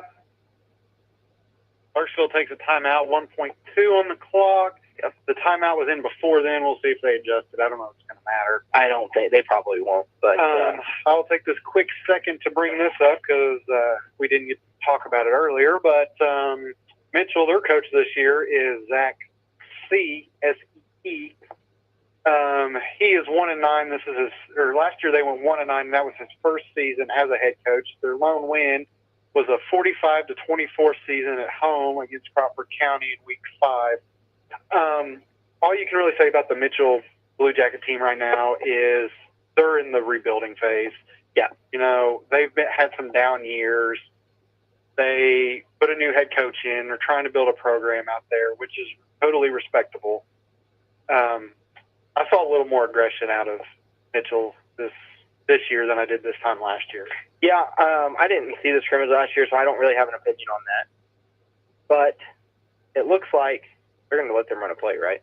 I would imagine. Yeah. So. Looks like the Lions are back to the line. Quinlan in gun with a running back on both sides of him. There's a snap to Quinlan. He drops back to throw. Throws it deep into the end zone, and it's going to be intercepted at the 1 yard line by the Generals, and that is going to be the end of the first session. And I think that ball just slipped out of Mason's hands. That's what it looked. I'm sure his hands are sweaty with the hot unit. It came out a little wobbly, but great session there from the JV offensive Lions there. So now we'll take, I think it's a 2-minute break, and we'll be back. Or no, we have the fourth plays. It's 4 plays from the 10. Yeah, 4 plays, then we'll have a break, and then we'll go on defense for 15 minutes, and then 4 plays, and then scrimmage is over. I'll tell you what, Zach, you got to stop forgetting about them 4 plays. Yeah. You're supposed to be the quality control guy here. Oh, yeah. I did hire you as the quality control guy. I'll do better next time, boss. I appreciate that. So the Clarksville defense is already back to the line here. They're waiting on the Lions offense. And the Lions offense have came off the sideline. They are trotting their way back onto the field. I'll be interested to see if they put Ethan back in at quarterback, which it looks like they're going to because Braxton's spread out wide left. I tell you, Brandon, I'm pleasantly surprised with the energy and enthusiasm the Salem football team is bringing tonight. The Lions back to the line. Ethan Campbell in gun with Logan Dent on his left. Karis Moore is the up back when he went out right. Braxton out wide left. There's snap Campbell. He looks to throw. Throws it into the back corner of the end zone, and Braxton is just wide open back there. Great ball from Campbell there into the back corner, and I expect to see that a lot this year. Beautiful pitch and catch. They've been practicing that play. You can just tell. I expect to see that a lot this year from the Lions. Campbell's got a great arm. Braxton's an incredible athlete there on the outside. Why not throw it up to him? And that's in high school. That is a hard ball to defend. Yep. Athlete on athlete, I'll take Braxton most of the time. So Lions back to the line here from the 10 again. Campbell under center. 1 for 1 on scoring this drive. Flex bone offense look for the Lions again. There's a snap handoff to Karis up the middle, who breaks the tackle behind the line, fights his way forward, and gets stopped at the 5 yard line by a host of the Generals. So that is going to bring up a 2nd and goal, not 3rd and goal technically, for the Lions there on the Generals 5 yard line. So Lenny Wynn comes in with the play for Ethan. Ethan breaks the huddle, brings the Lions offensive team back to the line. Looks like Campbell's going to be in gun with Logan Dent on his right. Karis Moore, the up back on the left. Braxton Dean wide right, Lenny Wynn wide left. And there is the snap to Campbell. He hands it off to Dent, who came out like he was shot out of a cannon. He was like a cannonball. He was flying when he took that handoff. Man on a mission. Oh, that was Karis Moore, I think. I think that was Karis Moore. He was running so fast we couldn't read the jersey. Whoever that was, he was shot out of the backfield like a cannon, absolutely flying downhill. So Peyton Shockey brings in the play to Ethan. Final play for the Lions offense tonight. Ethan brings his team back to the line under center. It's going to be the 4th and final play at the 4 yard line. Campbell under center. Karis and Dent in the backfield. Peyton Shockey in motion. There's the snap toss left to Dent, and he's just going to walk into the end zone, run over a General in the end zone. I think that might be the same kid that Peyton ran over earlier, so that kid's having a rough day. He's injured on. Yeah. You never want to see that during a scrimmage. You never want to see one of your guys down on the field. But that is going to bring us to the offensive-defensive transition for the Lions. With this injury going on, we're going to go ahead to a commercial break, and we will be back in time for the Lions defense.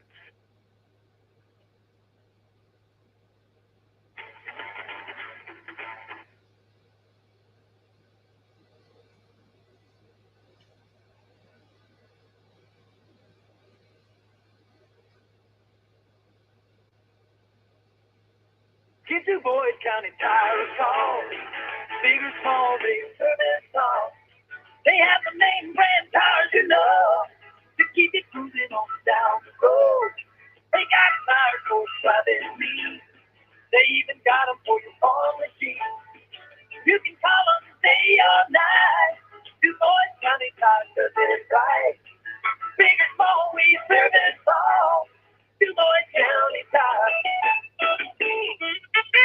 through September 1st. Get up to $180 back by mail on a Bridgestone prepaid MasterCard. Get up to $80 when you buy a set of 4 eligible Bridgestone tires. Get an additional $100 when you make an eligible tire purchase with your CFNA credit card. Available at Washington County Tire Shop in Salem. Subject to credit approval, restrictions apply. See BridgestoneRewards.com for details.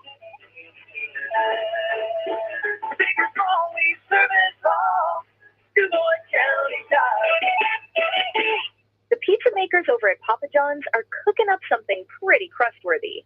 The new garlic 5-cheese crust. This one is for the crust lovers, the cheese chasers, and those garlic fanatics. It's loud, it's rich, it's straight up delicious. They start by hand-stretching Papa John's original dough made with 6 simple ingredients, brushing it with garlic parm sauce, and adding 5 bold melty cheeses. It's cheesy garlic bread meets pizza. Order the new garlic 5-cheese crust today. Call Reese at 812-883-3369 for pickup or delivery, or order online to collect your Papa Rewards. Better ingredients, better pizza. Papa John's. Speaking of Papa John's, Zach and I just ate our second piece of pizza. John can say that Zach had a couple pieces of pizza. Thank you, and he Brandon. won't yell at me for it. But anyway, for the record, he's taking care of me. But anyway, the Lions defense is on the field with Clarksville's offense. Hawkins in gun here. There's a snap and a handoff to the tailback who takes a huge hole around the right side. Picks up about 6 yards there, and that was a good hard run from the Clarksville running back. I tell you, Brandon, I don't know if you've been watching, but 64, we don't have a roster for Clarksville, but the lineman, he's putting in work tonight. He's pancake blocking every play, Mitchell and Salem. Clarksville already back to the line here. Hawkins in gun again. There's a snap, handoff to the tailback again, who breaks the tackle in the backfield, bounces it out right, is brought down by Karis Moore, but not before gaining a first down. So that is going to be a first down for the Generals, 2 plays, 11 yards, and they're going to have the ball 1st and 10 at their own 46-yard line. Clarksville quickly back to the line. I'd like to see them throw the ball against their secondary to see how our secondary looks. Yeah, they really didn't have much of a challenge. Mitchell. No, but they, they sling it a little bit, so it'll be good for the secondary of the Lions here. Hawkins back in gun. There's a snap. He rolls out to his right, gets a great block from his right tackle, slings it out to the sideline, completed across the 50, where he is lit up at the 49-yard line. There's a flag on the play, and it looks like it's probably going to be on the Lions on the tackle if I had to guess. I would assume it's going to be a late hit on Peyton Shockey. You think, is that what it's going to be? Yeah. Okay. I would assume. So that's going to add on 15 to the end of the run. So oh, no, it's on Clarksville. For what? I don't know. I didn't see the signal. Brandon's getting the word from the other box.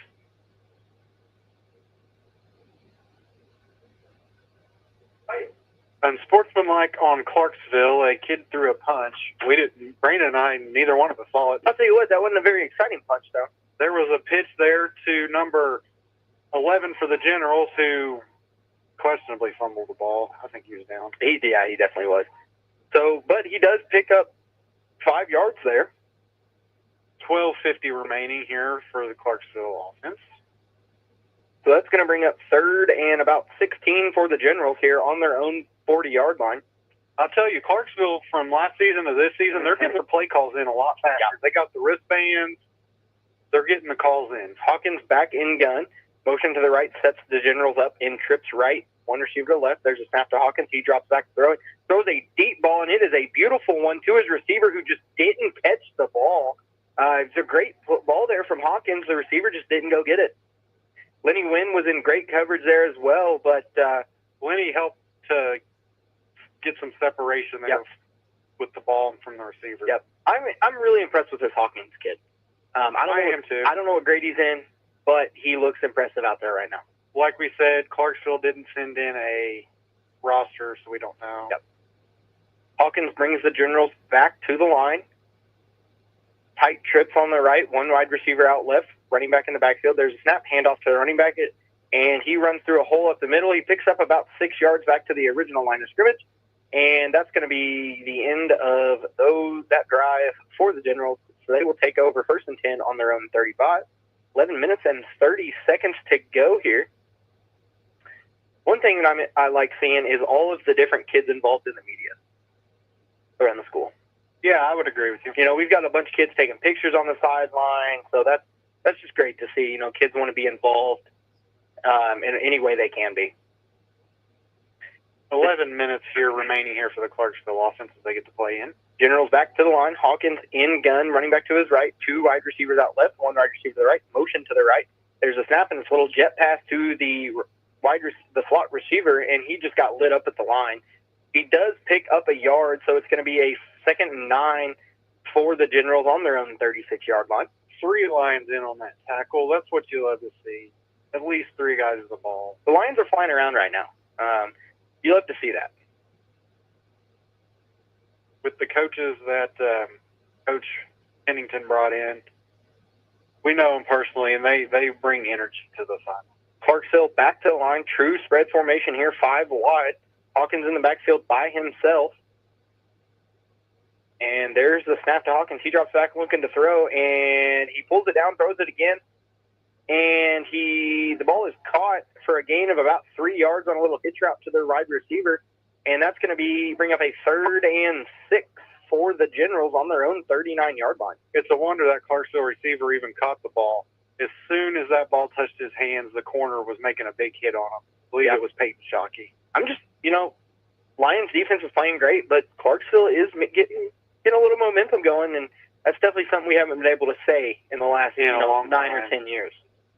Hawkins back to the line, 5 wide. There's a snap to Hawkins. He drops back, and he's under some serious pressure, but he does get the pass away, and it was catchable. The receiver just didn't come back and get it. There's a flag on the play.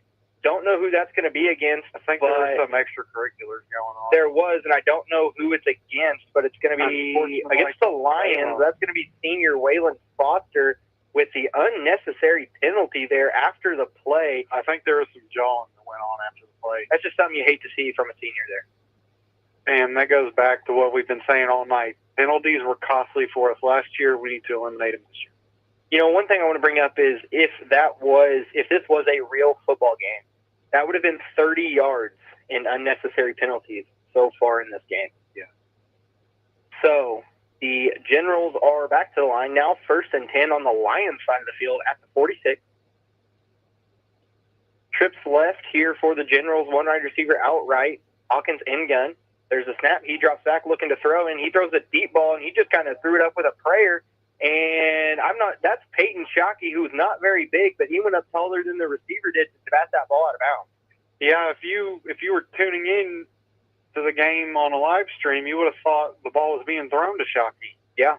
He basically ran the route for the receiver, but made a great play. Receiver went up to get it, and Peyton went up a little higher than he did to knock it away. So great play from Peyton. And for those of you who don't know, Peyton Shockey is only coming in at 5'8", 135 pounds, but he plays like he's 6'5". 8.5 remaining here for the Clarksville offense. 2 wide out left. There's the snap and fake handoff, and he's going to throw the ball out to his receiver who bobbles it but does secure it at the 40.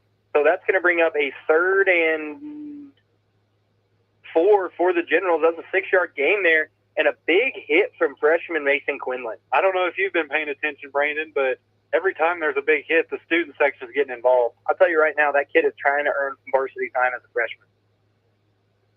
Clarksville comes back to the line, trips out right, 1 wide receiver to the left. Hawkins getting the play call from the sideline, comes back to the line. And here's the snap. He rolls out right. It's a speed option. He takes the pitch and then just goes down. I think he kind of slipped there on the turf. Yep, it goes down. So that's going to be a gain of a yard. So that's going to bring up a 4th and 3 for the Generals, and I think he probably could have got that first down. Yeah, if he didn't slip, I think he would have had it. So the Generals now are getting the play call from the sideline again. They're going to line up in 2. Nope. Let's see here. They're shifting everybody around. Yep, they're going to line up in 2-by-2 here. Coming up on 7.5 minutes. 2 wide left, 2 wide right. Hawkins back in gun, running back lined up behind him. This drive has been more about throwing the ball for Clarksville than running the ball. And we haven't seen that much from Clarksville. There's the snap to Hawkins. He hands it off up the middle. Speaking of running the ball, he has a huge hole to run through. He just takes his hole and runs through it for a pickup of about 10 yards, and that's going to be a 1st down for the Generals, and there's going to be a stoppage of time on the clock, and I think that's going to be probably for a water break here Guessing that's mandatory water break from the IHSA. I would assume so. You know, that he can start to build on you. So we're going to take a quick commercial break, and we will be right back. Got underutilized land? Vital Farms is looking for farmers with about 52 acres and a passion for animal welfare. Become a pasture-raised egg farmer to diversify your farm income and earn more from your vacant land. You'll receive dedicated support from day one, earnings you can count on, and the opportunity to keep the family in farming. Your land has value. Let's make the most of it. Call 844-494-VITAL or apply online at vitalfarms.com/farmers. Again, that's 844-494-VITAL. And we are back here again. This, I'm guessing, the IHSA mandatory water break here in the stoppage, because I think every session there's been a stoppage at about 7.5 minutes. Yeah, that'd be the halfway point. Roughly.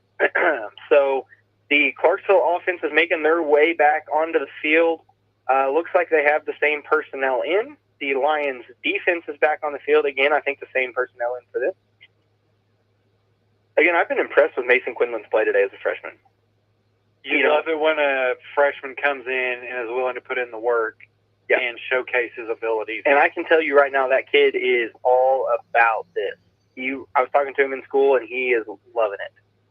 Clarksville back to the line, trips out right, one wide receiver to the left. There's a snap to Hawkins. He drops back, looking throw, and he's got a deep man in the end zone, and it's going to be a drop ball in the end zone. Quarterback Hawkins could not have thrown a better ball there, and the kid just dropped it. I mean, he beat Rory off the line there, was running down by the field by himself. He was wide open in the end zone. Hawkins put it on him. He just dropped it in the end zone, and I think that's on the receiver there. That was a beautiful ball by Hawkins. I think that's visions of past Clarksville teams. You know, that's what you kind of see from Clarksville. Hopefully they can get that cleaned up, because, I mean, if they can connect on that, they're going to put up a lot of points, because that kid is athletic. That was a 30-yard beautiful ball by Hawkins. Trips out right, one receiver to the left. Hawkins takes a snap, hands it to the running back, and he has absolutely nowhere to go. Back to the line of scrimmage, and that's it if he even got there. So that's going to bring up a 3rd and 10 for the Generals here on the Lions' 30-yard line. I'll tell you, if this was a real game, that drop touchdown could have cost them a lot. Yes. Going from a touchdown to a 3rd and 10 situation on the 30, and you hate to see that. But that's why you have these live reps out here. Yep. Clarksville back to the line, trips left, one wide receiver to the right here. Hawkins back in gun, running back to the right. The line is set, and there's the snap to Hawkins. He drops back looking to throw, and he throws a comeback route to the far sideline. It is caught for a gain of 8 yards. Great route, great throw there. Toe for the Generals. Would have been good on a Sunday. And it looks like the Lions' JV defense has made their way onto the field here. I don't know that Clarksville really has a JV, so I'm guessing they'll just leave their guys out there. Yeah, they don't have many people on their sidelines. It's going to be 2 wide out left, 1 wide right, slot back to the left. Hawkins in gun with his running back behind him. There's a snap and handoff to the running back up the middle, and he's got some room. He breaks a couple tackles and does fight forward to the first down, I believe. We'll see here. It's close. It looks like he got it. Yeah, I'm seeing about first down there. I'm seeing about 8 players dressed for Clarksville on the sideline. Yep. So I think they are shifting around some guys, though, but they're going to leave Hawkins in to get some reps as quarterback. They're getting the play, but they are shifting and moving the guys around, so that's good to see that they're not just leaving their varsity out there. Trips left here for the Generals. 1 wide receiver out right. Hawkins takes a snap. He looks, drops back. He looks to throw. Connects to it on the outside on a little hitch route. And he breaks the tackle, gets across the 10-yard line, gets a first down. So that's going to be about a 12-yard gain there from the Generals on a pitch and catch from Hawkins to his wide receiver. And that's going to bring up a 1st and goal for the Generals at the Lions' 9-yard line. Yeah, that receiver just simply ran a hitch route and then broke an arm tackle by the Salem defensive back. Hawkins back in gun, 2 wide receivers out left. There's a snap, handoff to the running back up the middle, who bounces it out left, and he gets some little bit of room to run down to about the 3-yard line. So it's going to be a 5-yard pickup there for the Generals, and that's going to bring up a 2nd and goal from the 3 here for the Generals, and they're knocking on the door. We have just surpassed the 4-minute mark here, 3:50 on the clock. The Generals are getting their play call in. Here comes Hawkins back to the line in gun. 3 wide out right, 1 out left. Running back to the left. There's a snap handoff to the running back, and he runs up the middle, cuts upfield. I think he got stopped just short about the half-yard line. Marking about 1.5. So that's going to be a gain of about 2.5 yards there. So that's going to bring up a second and very short for the Generals inside the Lions' 1-yard line. I believe Hawkins has played quarterback every snap this entire night. They did switch him out with that number 11 kid during did? the Mitchell one, yeah.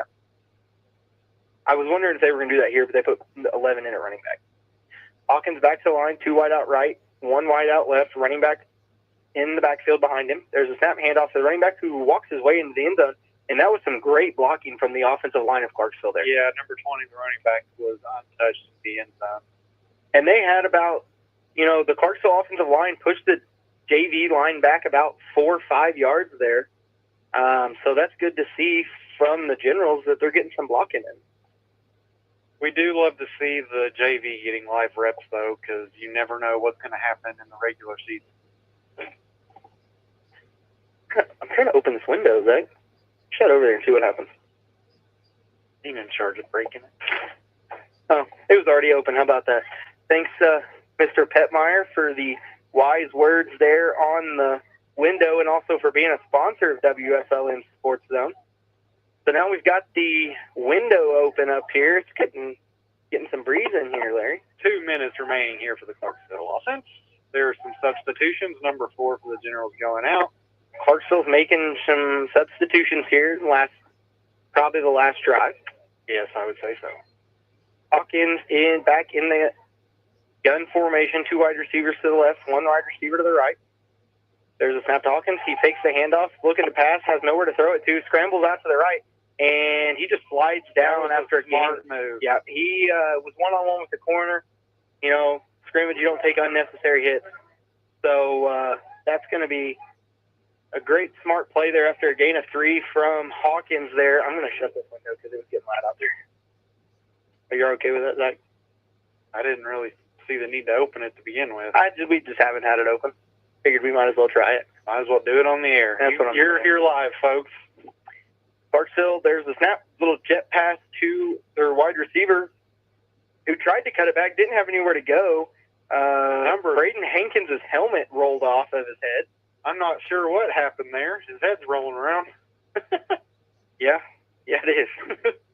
So that's going to bring set out this next play due to that. That's going to bring up a 3rd and 11 for the Generals. I'll tell you what, that kid had some running room. He just kept running outside. I don't know what he's trying to cut it back for.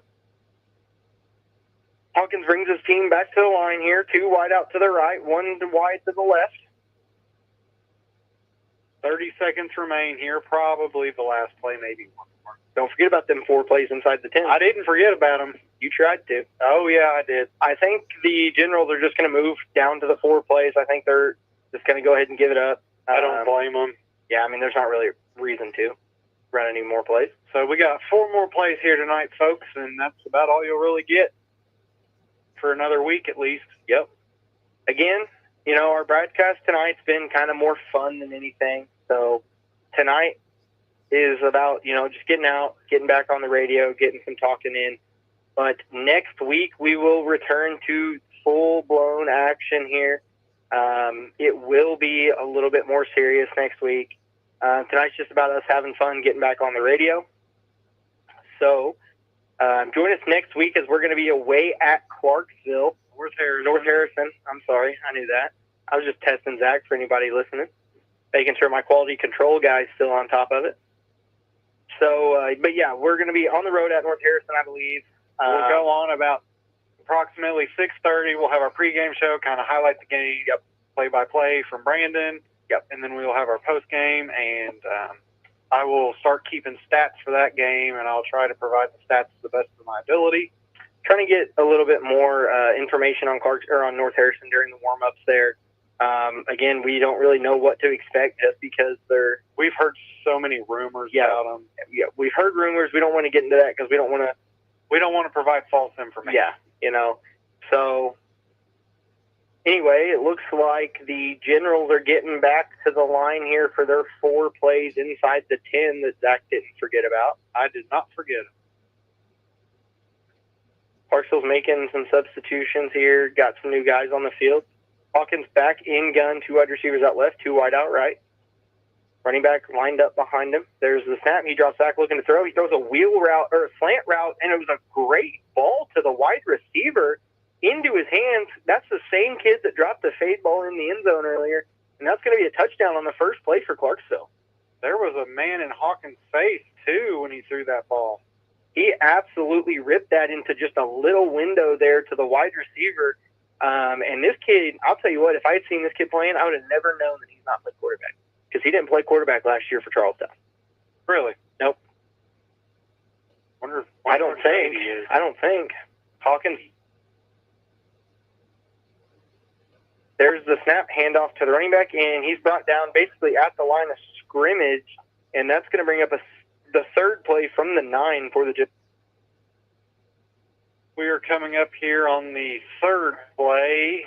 2 more plays tonight. We're getting word that we believe that Hawkins is a freshman quarterback for the Clarksville Generals. And I'll tell you what, by the time that kid's a senior, if he matures the way he's growing right now, he's going to be one to watch. Clarksville takes the snap. Hawkins rolls to his right. Comeback route to the wide receiver. Connected on about the 3-yard line. Again, great ball from Hawkins. Great catch and focus from the wide receiver. Get his feet down inbounds. I think they're going to give it to him at the 4-yard line. Peyton Shockey in on the tackle, made contact to send the receiver across the ball. Yep, so it's going to be the last and final play of this scrimmage here tonight. It's going to be a fourth, what would I guess be considered a 3rd and 5, because they scored on the first play. Hawkins getting his team set, 3 wide to the left, 1 wide to the right. There's a snap to Hawkins. He hands it off to the running back up the middle, who stopped at the line of scrimmage. Ball is out and recovered by the Lions, and that's going to be Waylon Foster on the recovery. And that is going to be the end of the scrimmage here between the Lions and the Generals. I don't think we're going to meet with Coach McCartney tonight. I know he's got a lot of things going on right now, but one thing we will do real quick is again thank our sponsors for the support they offer us. Those sponsors are John Jones Auto Group, McDonald's of Salem, Salem Crossing, Meadowview Healthcare, Washington County Tire, Schneck Hospital. Also, Papa John's of Salem, Vital Farms, Jason Petmeyer Insurance, Rodney Bruff Insurance, Temple and Temple. I don't know about you, Brandon. I don't really see much to really talk about because that's what was done all night. Yeah, I don't think there's a whole lot to talk about here. If you guys were listening to the radio, you heard how it went. Saw a lot of good things from the Lions. Saw a couple things that need to be worked on, but good thing it's a scrimmage. So the Lions, again, will be on the road at North Harrison next week. Game time starts at 7. We will be on the air about 6:30, between 6:30 and 6:45. We'll just call it there. We will have your pregame show, of course, play-by-play from Brandon and I, and then we will have your postgame show. Yep, we're going to do everything we can to get our broadcast, again, as best as we can this year, like we did last year. Just bear with us for the first week of the year, so we'll see how it goes. But I think for tonight, I think that's going to be it. Again, join us here on WSLM Sports Zone 97.9 next Friday night from North Harrison for the Lions kickoff to the season. Thank you, and God bless.